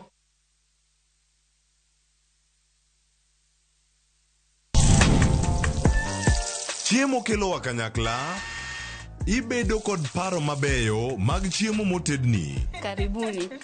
To we will kod kaka itedo kit chiemo no manigi suya kod ndhadhu mamit. E chenro mar tedo gi chiemo, wapuonjore tedo kit chiemb luo kod chiemo manyasani. Koro kigolo ring'o ting'ade kama. Tich adek ka tich adek, saa 2 okinyi, mane Ramogi TV.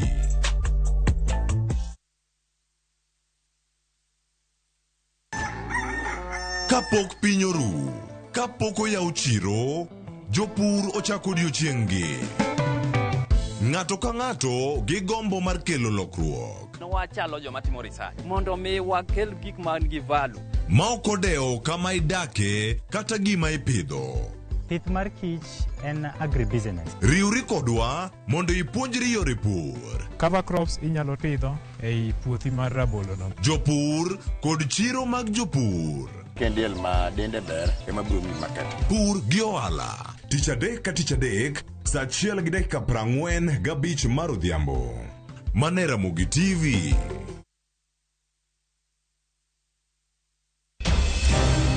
Weche ng'eny sa matin. Nyakwar Ramogi. Kaka jokanyana, ere kaka wadhi gore gi jogi yor loso mwandu. Wawinji maler, penjane penjo ma in godo no. Ng'ato kik iluong ni mwashemewa kapok otimo gimoro ma heshimika. Tini jopiny. Wang mbui kae ni wacho ni budget idhi somo ok nyal konyo uchumi masani. Koyot mbele kae. Gimi thuolo mokwongo ne weche mag thieth. Jowa ok thor lao ohala chik. To sane makuru chopo kama ginyalo wache gik machando chunygi. Buch jopiny. Tudri gi jalendo Trevor Mbija, saa 3 otieno, mane Ramogi TV. Kik bai.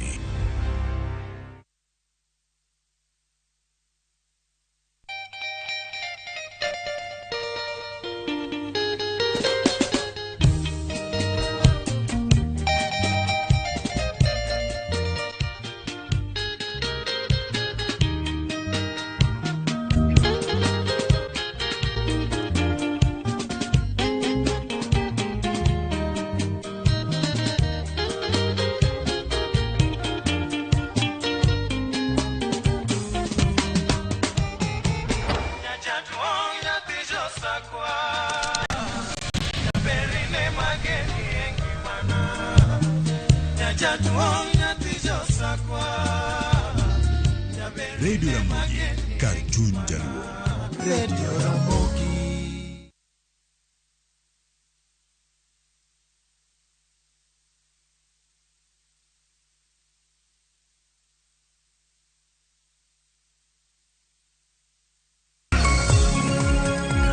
Nyakwar Ramogi Juang, chenro mar rupiny biro ni pile ka pile, wuok tich nyaka tich abich. Chakre saa 12 nyaka saa 5 onyango. Kama wakelo ni weche manyien kod nonro mar gazet. Wakelonu twak mong'ith, twak magero ganda. Chakre rupiny, wakelonu jolony ka warango chal mar piny Kenya. Kaeto, wadonjo nyaka chenro mar mbaka oromo. Ei mbakano, watude kod reporters magwa e kor gwenge, e counties mopogore opogore ka gimiyowa weche matuch. Magi duto inyalo yudo achiel kachiel e mbui magwa mag Facebook, Twitter kod YouTube. Tudri kodwa an Sharon Ong'ao. An Cleophas Oluoch. Kachiel kod an Joyce Oduor. Machiegni nikech ma en rupiny.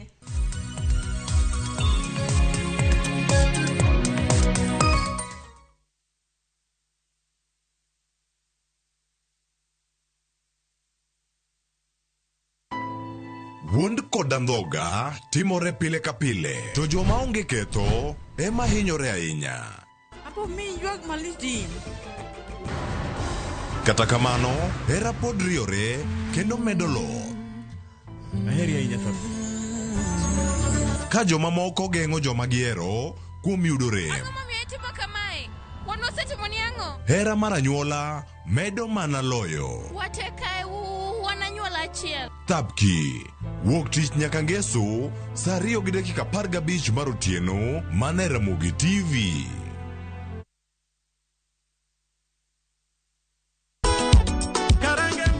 Gima wan go gadier ni wang'eyo en thum, to ok thum athuma, thum mamit sidan. Wakelo thumbe ma ukwayo. En rege owake. Wawinjo mine mogwedhi gi duol mamit. Waparo nu chien gi thumbe machon muero. Wadonjo kod sukus e sama chon. Kitai kod DJ Vic, mana e ngoma owake. Pile pile, kik bai kata matin.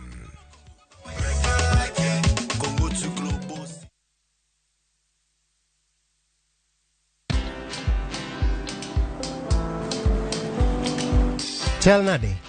chal ka gimihum kaka ng'iyo sim gi pacha te, kik ihum ahinya. En mana ni asebedo e story ahinya.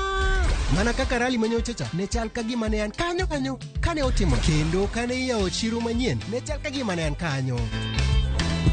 Sama ne imiyo welo mapacho ka nengo mogonyore nam chumbi ne antie. In bende inyalo bedo e story kamoro amora. Download mana Citizen Digital. Bed iyo ng'ala manyime gi weche manyien ka gi tuch kod gik mamoko ka gi timore kuno pugre pachoka kod pinje ma oko.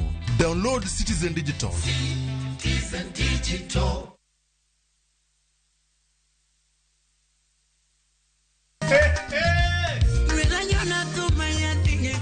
En chenro mar usiku sako wachoro thum mar benga gi ohangla kabiro komakore ahero nyako mahera makata onge. Nyayudo e mbui mar Facebook, Instagram, Twitter @RAMOGITV #RAMOGINIGHT. Indube idalawa kanyasoro dalawa. Indube idalawa kanyasoro dalawa. Mitwaratari wacho ni mitasali pekmeli. Watio matek jokanyana. Lungani DJ Local Instrumental one ma one tie. Lungani Ninja the Entertainer to ma and Ramogi Night. Ramogi Night. Teacher Beach ka Teacher Beach sangwen otieno.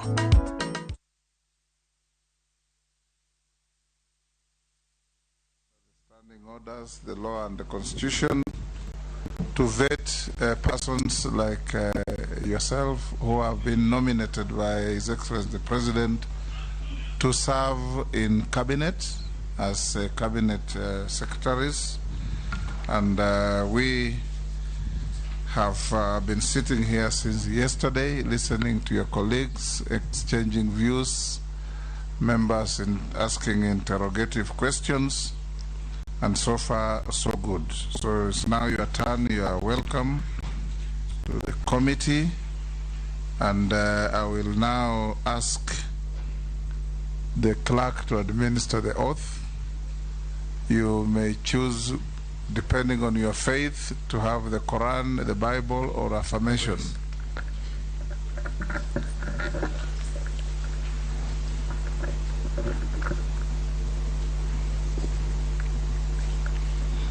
I, Moses Kuria, do hereby swear to testify on all matters in question and tell this committee the truth, the whole truth, and nothing but the truth, so help me God.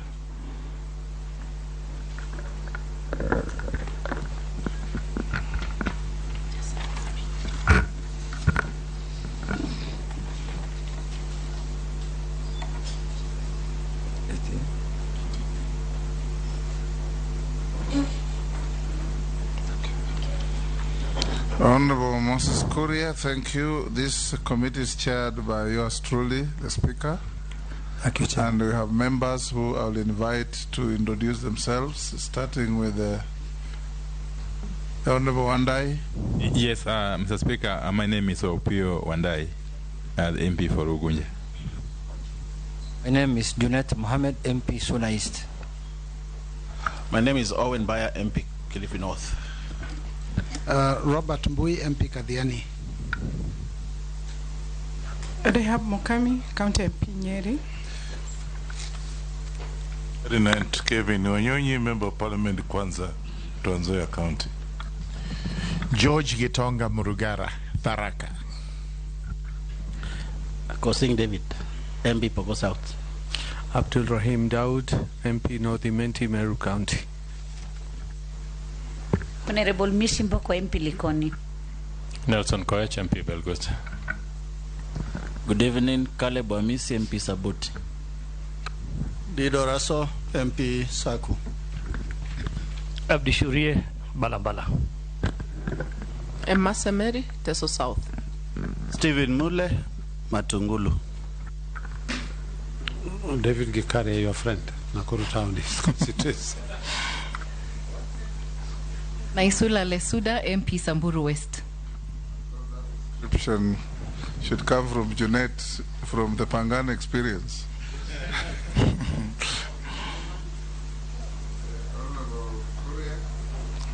Yes, sir. This meeting is not adversarial. like we have told all members, we want to have a candid, open exchange of ideas. Members are interested in establishing your suitability for the nomination you have gotten as our Minister for Trade, Investment and Industry. We want to have a cordial exchange, observe basic rules of the committee, address the committee through the chair. Members will also ask you questions through the chair.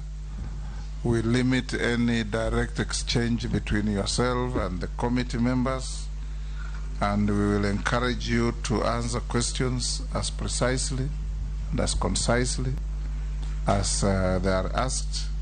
And members asking also, we expect you to be concise and precise. And in the interest of time, when you ask a question, give time to the nominee to answer. Let's not veer off the line too much.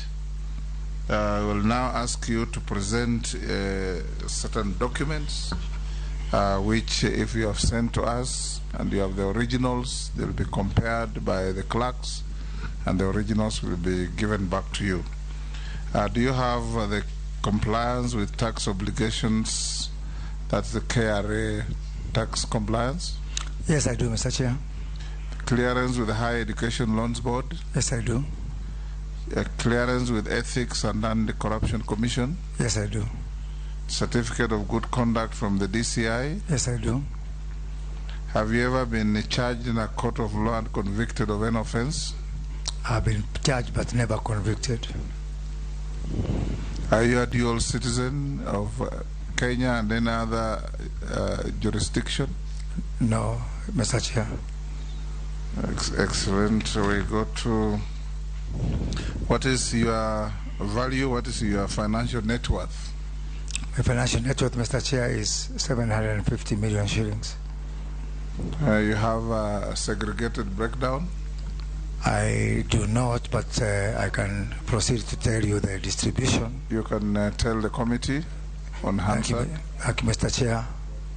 My net worth is comprising of real estate development and shares held in unlisted companies in my business concerns, in manufacturing, in fintech, and in energy sector. Excellent. And Chair, yes, I wanted him to not to interrupt you, Chair. He's the chairman of Independent Petroleum Dealers. So whether the shares are there. Chair, I said as much, but Honorable Junet being one of my members, I welcome that. Thank you. So we may require both of you to disclose further and better particulars. Honorable members, I'll open the floor by asking the Honorable Moses Kuria that will give you 10 minutes. If you spend less, the better. That clock will start ticking. We should be done with you in 90 minutes. Tell us the story of your life till the arrival of where you're sitting. Thank you, Chair. I was born 51 years ago in Gatundu South in Kiambu County. I attended primary school in a school by the name of Githuya Primary in Gatundu South. That is between the year 1977 and the year 1983. I attended another school called Ituro High School in Gatundu South for my O-levels between the year 1984 and 1987, and I passed with flying colors. I proceeded for my A-levels, Thika High School, between the year 1988 and the year 1989. Again, I passed well, and I was admitted to the University of Nairobi, in the year 1990 for a Bachelor of Commerce degree, specializing in accounting and finance. I graduated in the year 1993, and between 1994 and 1995 I worked for various organizations including Total and Diane Brea Investment Bank. In the year 1995 I joined Standard Chartered Bank all the way to 1999, and in the year 1999 I was poached by a bank in the Kingdom of Saudi Arabia by the name of Al-Ajhi Bank, which happens to be the largest Islamic bank in the world.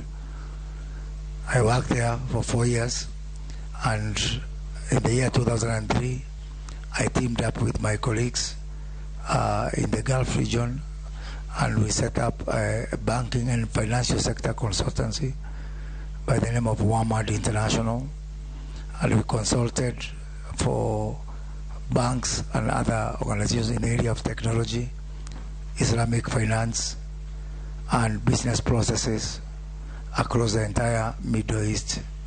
Represented some leading companies in technology from Europe and India, in Middle East and North Africa, and later on the entire Africa. I came back to Kenya in the year 2007 at the invitation of the late Mwai Kibaki, who was my friend, and he asked me to assist as a consultant in his government, and I worked in that role until the year 2008. In the year 2008 I joined then Minister for Trade, the Honorable Uhuru Kenyatta, as his technical advisor on trade matters. Later on, the Honorable Uhuru Kenyatta was transferred to the National Treasury as a Minister for Finance, and I moved there as also a technical advisor in the Treasury until his election as President in the year 2013. In the year 2014, there was a by-election in Gatundu South constituency following the sad demise of the then Member of Parliament, Honorable Joseph Ngugi. I offered myself for election in that by-election, and I won. I was the first person in the new constitution to be elected and opposed. Later on, some members who are sitting here would copy from me, including the Honorable Kimani Ichung'wah. And later on, to the year 2017, I was again re-elected Gatundu South until the year 2022, and I held that job. I offered myself to be the governor of Kiambu County. I did not succeed, and I was then nominated by President William Samoei Ruto to be the cabinet secretary in the docket of in the Ministry of Investment, Trade and Industry, and that's how I am here, Mr. Chair. Thank you. Thank you, Moses Kuria. I'll now open the floor to members. Honorable members, I'll be strict on direct one question each for the member, the nominee, to answer in the same manner. Majority Leader. Thank you, Honorable Speaker. Maybe I should also begin by declaring interest, standing order number 90, because Honorable Moses Kuria, besides being my colleague, has been Member of Parliament in my county and my very close friend since we joined Parliament together. But Honorable Speaker, that being so, here is also copied. He said he attended the University of Nairobi, having missed attending the Alliance High School, to Itoro Boys, or Itoro Secondary School. But that being so, Honorable Speaker, the Honorable Moses Kuria, you're taking over a docket that is very important. And trade between our country and Uganda, you know, Uganda is our top most bilateral trade partner in the region. But there exists a huge potential between our country and Ethiopia. I would want to hear what your thoughts are in relation to cross-border trade between our country and our neighboring countries, Ethiopia, and access to the African Free Trade Area. in the larger region. Also on matters to do with trade, you are aware that our traders here in Nairobi and in many other urban centers suffered immensely under the previous regime, especially our traders in downtown Nyamakima, Kamukunji, in Isli. And since these are trade docket issues, right from the question of standards under KEBS to the smooth clearance of goods at the port of Mombasa, I would also want to hear thoughts on that. Honorable Speaker, if you indulge me, the Honorable Moses Kuria has also indicated that he has been charged severally. I think he forgot the word severally. But he has indicated he has never been convicted. However, Honorable Moses Kuria, there is an affidavit that has been filed by a petitioner who alleges that you once confessed to having received some bribe somewhere. I don't know the authenticity of these allegations, whether it is indeed true, as the petitioner says, that you have confessed to having taken a bribe. With that, Honorable Speaker, I'm good.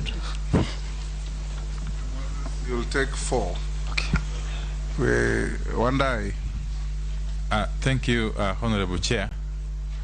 Honorable Kuria, you know, unlike some of us in this room who know you, okay, a number of Kenyans out there tend to misunderstand you.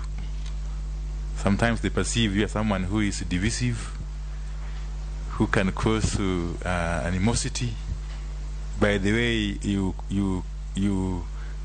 carry yourself and the manner you communicate. What assurance can you give Kenyans in live television that you mean well for the cohesion of the country, the unity of Kenya, being a multi-ethnic, multiracial society, that Kenyans should not feel afraid when they hear your name or when they see you? Thank you. Thank you, Mr. Speaker, Chairman. Chairman, I want to state that Moses Kuria is my friend, who spent 4 to 5 days together in Pangani in the cell. You should also disclose that I came there to see you. You okay? Mr. Speaker, it's true. I was coming to that. So you also visited us there, and you gave us some legal advice. And he did a lot of things there, but that's a subject for discussion another day. But now I wanted, but now that will not stop me from vetting him now, Mr. Chairman. So the question I wanted to put to him is, if you are approved and made the Minister for Transport, for Trade, how will you deal with this question of counterfeit goods? Because it is becoming a delicate issue in this country on how to protect the local manufacturing industry and the counterfeit goods that are coming from outside. So how will you strike a balance between the two so that you save the people who are manufacturing locally and you also don't stop people who are coming from importing goods are being told that you are bringing counterfeit goods? What is your vision on that? And lastly, the issue of trade imbalance. Like if you see this, there's a question here that it's now 120 billion shillings, the trade imbalance. How do you intend to address that? What are your thoughts on that? Thank you very much. Yes, Robert. Yeah, thank you, Chair. Chair, I still want to deal with Chapter 6, which is very important for nomination and election or appointment of public or state officers. And we must look at that article in terms of deed and word. Now, the nominee is publicly known. He's a very highly publicly known individual. His comments, his on Twitter, on Facebook. His temperament has actually been highly publicized. He himself did say that he was bribed by the Honorable Amos Kimunya. And Peter Mungai's affidavit, which is in our files, states that in 2013, he threatened to hunt down those that had voted for Raila Amolo Odinga. Again, I understand this year, early this year, from this affidavit, he threatened to remove one of Uhuru's, I cannot say the word, maybe male engine parts. And he's been noted on national TV using 4-letter words. And not to forget that he once walked out of a TV live interview. So I'd like to ask the nominee, do you honestly feel that you sufficiently qualify to pass the integrity test? Moses, you can answer those 4. Thank you very much. Chair, I will... Speaker, not to interrupt, Honorable Speaker, but with the indulgence, I don't know whether Honorable Mbui said some of the things he's saying are in the affidavit. They are in the file, Speaker. I picked from the file. Go on and answer, Moses. I don't think those are insurmountable questions. Chair, if I may seek guidance, can I choose any order to answer? Okay, so that I can... All the 4 questions. Thank you very much. In as precise a manner as they are precisely asked. Thank you.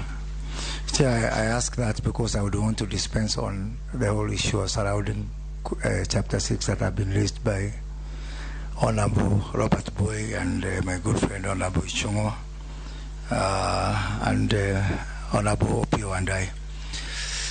We've come from a very divisive phase in the politics of our country. Most of us were players in that contest for a long time.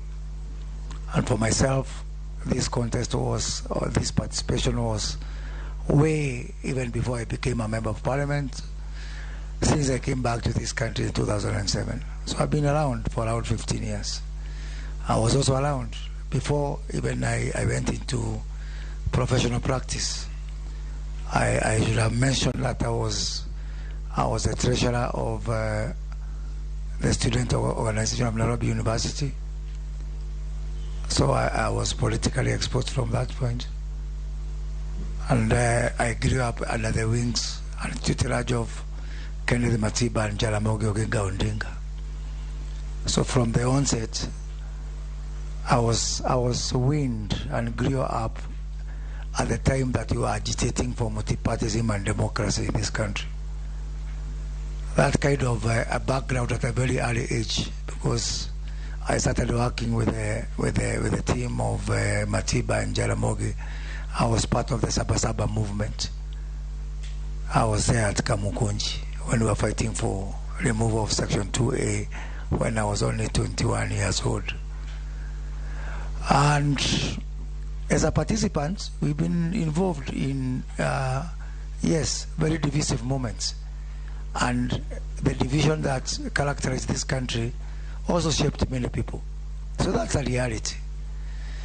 It can only be my hope and desire that all of us collectively will be able to see a Kenya that now, because that is now, we're talking about 30 years, that you can be able to graduate into better political culture that is more issue-based, that is not personality-based. Within those 30 years of divisive politics, we've all collectively said things and done things which to each other we need to have a moment of repentance and forgiveness against each other. And that is not just to me, that is to many political players in this country. So let me say that any perceived extremism or divisiveness on my side has been shaped by the kind of political culture we've had. And going forward, as we progress, I am going to play my role in ensuring that we have a culture where political competition is not enmity, but it's just that, competition.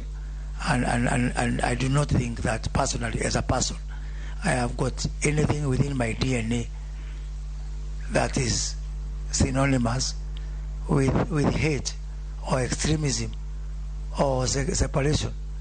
I have been in this parliament. I enjoy very cordial relations with most of these members, good moments and bad moments, and with most political players. And so I to answer the question of the Honorable Robert Boy, I think I passed that master of Chapter 6 that would enable me to play my role in taking this country forward. I am cognizant and aware of the accusation by one of the affidavits that was received about having accepted to receiving a bribe. And I think that matter was taken out of context.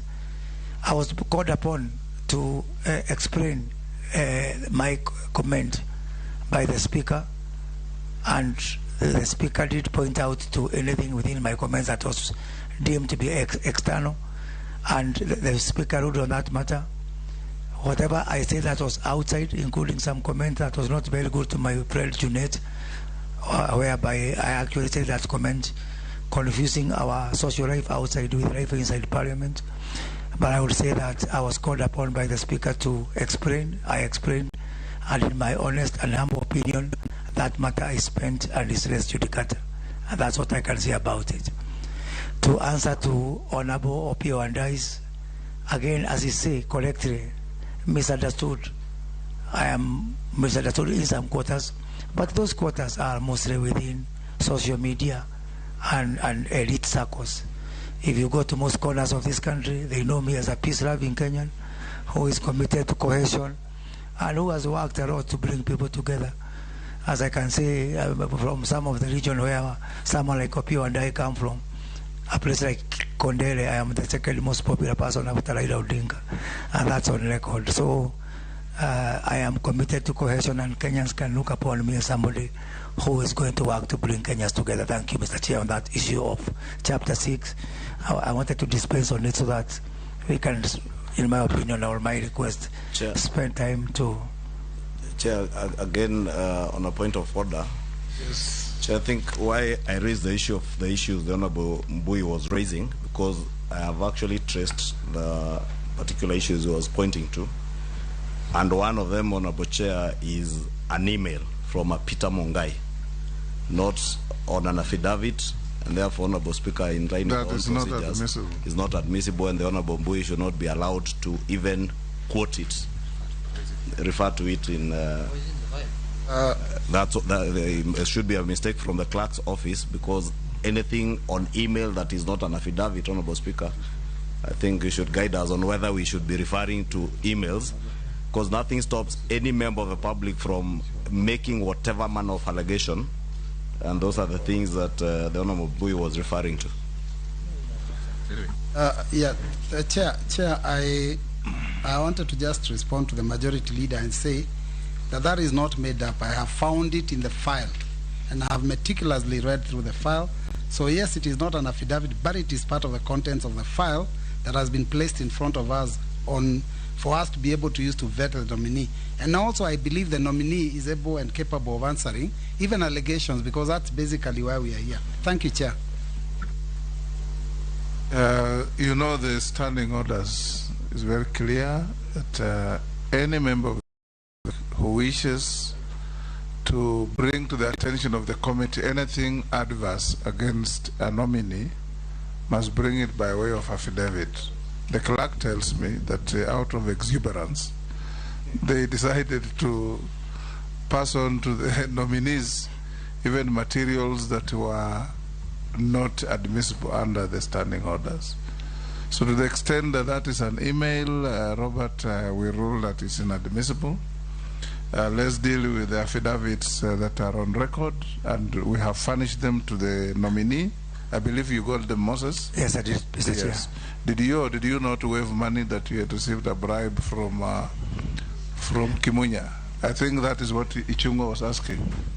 Chair, I think when I waived the money, I did not say it was from Kimunya. I was only pointing out that there has been efforts. The remaining questions? Yes. So on the question by Honorable Shongwa about Ethiopia, indeed, as a very pertinent issue. Ethiopia is a huge market, 120 million in population. It represents a very big opportunity for Kenya in terms of matters trade. And not just Ethiopia, the whole of Africa is a very huge opportunity. Kenya has deposited all the instruments under the Africa Continental Free Trade Area. And if I'm approved by this House, one of my priority areas is to ensure that Kenya exploits the huge potential of intra-Africa trade. Currently, intra-Africa trade is only 19%, and this is a conversation we'll be having with my colleagues across Africa to be able to raise this percentage to somewhere even in the region of our East African community, intra-regional trade, which is now standing at 45%. Only 2 weeks ago, I was in Ethiopia as part of President William Ruto's delegation when we launched Safaricom Ethiopia. Again, a very important milestone there. We did even push for Safaricom Ethiopia to get its mobile money business there, and the issue of Safaricom and M-Pesa enabling trade and enabling us to trade within each other is very important. I look forward to working with our side and Ethiopian side to be able to even work to ensure that we can use our local currencies for trade. Both countries, Kenya and Ethiopia, are having some challenges on the forex market, and so there exist opportunities for us to use our local currencies for trade. We have now around 35 countries have deposited instruments within the ACFTA, and indeed opportunities really do abound. Again, 2.5 weeks ago, Kenya did flag off, President Ruto did flag off the first consignment of tea to Ghana under the Africa Continental Free Trade Area Guided Trade Mechanism. President Ramaphosa is expected here in the next few weeks in this endeavor of ensuring that Africa, before we look for markets beyond our borders, we exploit what exists here. I've been a question about our traders in the informal sector, in Nyamakema, in all other areas, and it's true that our business community and our traders have gone through very difficult times having their goods auctioned. We've had before presidential events for banning of goods. Not before we used to have banning of ivory and such kind of things. Now we've had presidential events for banning of goods, and what I would want to assure our business community that if I'm approved for this position, I will ensure that our people are free to do business and to have an environment where they are not. We have to stop the culture of criminalizing enterprise. We say as Kenya Kwanza that every hustle matters. The question by Honorable Junet Mohammed about counterfeit is very important. But let me say this about counterfeit. If I have had this discussion with our anti-counterfeit agency, I would wish that the efforts we extend to fight counterfeit is for protecting local manufacturers. And if I'm approved for this position, I'll do everything possible to protect local manufacturers. We have to grow our manufacturing. Our current GDP contribution from manufacturing is 7.5%. This is not acceptable, and it is my endeavor to see this grow to 20%. So in doing this, we have to protect our local manufacturers. Now, does our current effort of fighting counterfeit protect local manufacturers? Yes and no. In most cases, you will find that, because I'm not very conversant with this brand, how would I know, as a cabinet secretary nominee even, genuine timberland, which is not manufactured here in Kenya, and imported timberland? And I would wish that that effort, or those boys who are arrested for counterfeiting butter shoes, so that we know we are protecting our butter shoe factory and the jobs which are there. So we need to look at this issue of counterfeit and ask ourselves, are we just protecting holders of IP, foreign IP, or are we protecting local industry? If it is about protecting local industry, we will do everything possible. If it is just about protecting foreign IP, this is a conversation we are going to open with holders of foreign IPs. And I'm glad that that member, without trying to influence this committee, who asked me for this help, the honorable member for Nakuru East is in this committee.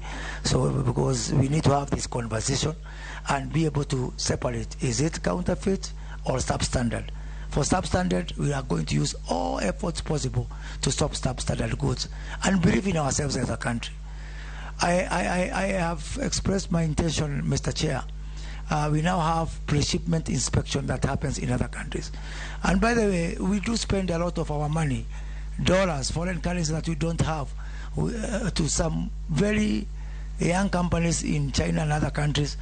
It is my assumption that before these goods come to this country, because our pre-shipment inspection is done there, shouldn't we have inspected for counterfeit there, much as we inspect for standards here? Why do we let a container come all the way from Guangzhou in China, come here, and then when it comes here, we talk about counterfeit? I have expressed intention to open a window of pre-shipment inspection and post-shipment inspection. If you choose to have your goods inspected in China, you have them inspected in China. Also, I'm going to open a window to have these goods inspected here, so that we can take responsibility for our own. And maybe if it's inspection is happening in Mombasa, that is more business for the people of Mombasa, more jobs for the people of Mombasa. Most importantly, to stop the hemorrhage of foreign currency when we send this for inspection. So we are going to look at all this, look at counterfeit within the context of doing the most important thing, protecting our local manufacturers so they can protect our jobs, and growing manufacturing to 20% of GDP by the year 2030. Thank you, Chair. Thank you. Owen, everybody. Your name is everybody. Mukami Ferdinand Murugara after Owen. I'll just, since everybody wants, I'll just give everybody. Okay, thank you very much, Speaker and Chair. On Moses Kuria, as you wait for confirmation to take office, I would like to know your thoughts on the African Growth and Opportunities Act and the expansion of EPZ. The Kenya Kwanza manifesto talks about job creation, and EPZ has been one of those instruments that we have used through the AGOA Treaty to actually expand and increase jobs within the country. But again, there are challenges. A lot of investors who would want to come here and actually invest within EPZ and AGOA have issues of land. Where do they get land? The cost of land in this country to set up factories and manufacturing is exorbitant. It's prohibitive. It makes investors not want to go into this. How will you restructure EPZ such that there is availability of land, that we take advantage of the opportunities offered, bring in more manufacturing, save the foreign currency, like you're saying, and also take care of the welfare of the people who work within EPZ so that they feel that they're properly employed? Thank you. Mukami. Thank you, Chair. Congratulations to the nominee, Moses Kuria. I know you have what it takes considering you're in this industry. I served in Trade Committee last term, and trade and industry, there were so many challenges. Moses, I want to ask you, what are some of the policies you put in place to promote agro-processing, value addition, and diversification of products by Kenyans farmers? You remember when we are going out to this country, we were telling our farmers that we are going to make sure that they will have guaranteed minimum return for their tea, for their coffee, for their milk. Another question, what measures will you take to ensure that all the stored projects, because there are so many projects which are stored, because trade and industry, we were not getting money, there was no budget for that. What are you going to do to make sure that you give them priority to finish those projects? Thank you. Ndugu Moses Kuria, you're up with the task. I'm just asking, we have a lot of unemployment in this country, particularly the youths. We've had even university graduates roaming around the streets, and some of them are doing informal businesses. How are you going to help us in your ministry, if you are taken, to be able to have these youths? Some of them are still, in fact, when you go in my area, you find some of them, Chair, I saw one guy who has done masters in physical sciences, and it was on the TV, all the way from Siaya, actually making clothes, sewing clothes. So what would you have as a ministry to be able to enable these youths actually get employment? Rugara. Thank you, Chairman. Nominee, first and foremost, I think you've told us that maybe last week, His Excellency the President flagged off some crop produce to Ghana. Yes. My question is on trade. How do we brand our produce which we are exporting such that we do not have other people branding our produce as their own and selling it at better prices than we are doing, because that may be one contributor of the imbalance in trade. Number two, entitled to one question. Sorry. Sorry, let me the real one now is here. I represent a rural constituency. The real question, that was for Kenya now. Let me ask you something for Tharaka. I represent a rural constituency. We've talked of unemployment, we've talked of everything that is negative about rural constituencies, and I would like to hear from you, what plans do you have in terms of investment and industry in rural areas and rural towns and markets, including Marimanti, which you know very well in Tharaka, so that those who live down there do not feel that it's only a rural urban migration that can assist them procure jobs, but we would, as a government, be taking jobs to those people in those rural areas. Moses, those are 4. Let me add Dawood to make 5. Thank you, Mr. Speaker. To my friend Moses, one of the key pledges of Kenya Kwanza manifesto is the decriminalization of small enterprises and small traders who have suffered the harassment by county government officials.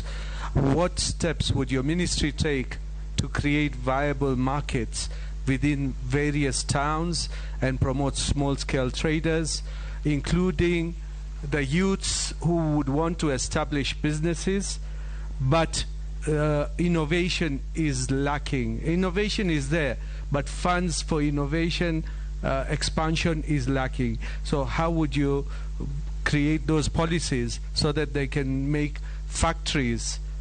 We can do the factories, what are they in China or wherever in Kenya, and in the rural areas, together with Mukami's question of agro-processing, what would you do regarding value addition to Mira in locally and in the diaspora? Thank you. You can answer those 5, Moses. Thank you, Chair. The Honorable Owen Bayer has asked a very important question about AGOA, the Africa Growth and Opportunity Act. This act is coming to a close in 2025. I'm as of in my submission to Parliament, you've seen that I'm a player within AGOA, within EPZ. We now have 138 enterprises within that, so that's a space I know very well because I'm one of them. We have concern about AGOA extension. We are watching closely what is happening within the United States. We are supposed to be replacing AGOA with a bilateral agreement which has been in negotiation. It is not clear as we speak about the direction that the Biden administration is taking on AGOA, because there has been mixed signals whether AGOA is going to be extended, whether the Biden administration is still committed to the Trump administration initiated bilateral agreement with Kenya. And this is a conversation which informally I've been having with the United States. It is pointing to two things. One, there's a likelihood that we are going to have a stopgap sort of agreement, what we are calling the strategic trade and investment partnership STIP with the United States as we seek more clarity on the direction to take on the bilateral agreement. But on AGOA itself, we're going to have, if I'm approved by this House, a trade conference, meeting of African ministers later this year. And Kenya is going to push for a common position for Africa that we have to have AGOA extended. Like all agreements, they are also subject to local politics. So by that time, I think in the next 2-3 weeks, we are going to have the midterm elections in the US, something which I'll be watching very closely to see which direction the Congress takes. But irrespective of whatever happens, Africa and Kenya being on the front line is going to ask that we take a common African position, and that is that AGOA is not going anywhere. So we will be coming back to this House to seek support, even as we deal with the other legislatures within the African continent, and to also express strongly the desire of Kenyan people and the African people that this act is very useful. It has grown jobs. We are exporting quite a lot under AGOA. We have not even exploited the list of products and services that can be exported within AGOA. So short answer is whether we are going for bilateral or not bilateral, whether we are going for the short-term strategic initiative or not, it is my commitment and the commitment of President William Ruto to push within the African context that we are able to ring fence and protect AGOA. He has also asked another important question about the EPZ and the special economic zone. And I think another question has been asked about the cost of land for the EPZ. By the way, we don't have shortage of land for manufacturing. What we have is a lot of EPZ allocated in most of the counties that has not been developed. And I've had this discussion with the President, and we have agreed that we are going to fast-track development of every idle space. Because of the political problems that our neighbors in Ethiopia went through, most of the Ethiopia was suspended from AGOA, and so therefore all that there's a lot of demand for industrial space within the EPZ. Sri Lanka had similar problems, which also lowered their export, especially to key markets like the United States. So to be able to take advantage of this upsurge in demand, especially from the US and key markets like China and Europe, it is our desire that we are going to develop every available space. At the same breath, we have got two flagship, let me call them three, one is not very apparent. We have got the Dongo Kundu Special Economic Zone in Kwale County, which it is a very firm instruction from the President that upon approval by this Parliament, we have to make Dongo Kundu move from paper to practice, to take it off so that we can be able to create jobs. The Naivasha Special Economic Zone as well. We are going to see a lot of activities in that area to take it off the ground. We have got investors who have come in with proposals. I think the immediate past government did flag off one of the major investment projects in Naivasha from Turkish investors, and other economic zones, special economic zones. Konza Development City, which doesn't appear like an economic zone, but actually is a special economic zone that, if I'm approved by this House, I am going to be working very hard around the clock to bring in global technology companies within the Konza Technopolis. Two new planned special economic zones. One is a Railway City Development Authority right here in Nairobi, adjacent to the railway, which we hope to be our masterpiece for new urbanization, and the Nairobi International Financial Center to bring together the world leading financial institutions. So these are the public special economic zones. But also our people and also foreign investors have trooped in special private special economic zones. So far, we have got around 13 special economic zones by private entities. Our agenda is to have an open door policy. I know a lot of people have been going out there saying, I have applied for my SEZ license, I did not get approval, I have the land, I have the money. It is inconceivable, Mr. Chair, how you can frustrate somebody who have their own land and they have more money. I'm still trying to grapple with that very, very confusing situation. And so therefore, as a summary, we are going to ensure that we expand our IPZ, and we are going to expand the special economic zones to use our public SEZs like Dogo Kundu, Radio City Developments, Nairobi Financial Sector, and Naivasha, Konza, to be able to spur jobs and bring the much needed foreign exchange in this country. And as the Honorable Owen Bayer has said, even within those EPZ and special economic zones, we are going to work with the stakeholders to ensure that we also protect the rights of workers, and actually do insist to the buyers of the products that come from EPZ and SEZ that we have to commit to fair labor practices and other ethical business behavior.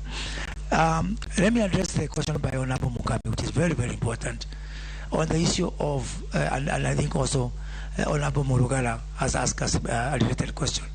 Is our manufacturing an urban affair? Is it a Nairobi affair? Is it a big city affair? And the answer is no. Even within our Kenya Kwanza manifesto, we have planned aggregation centers in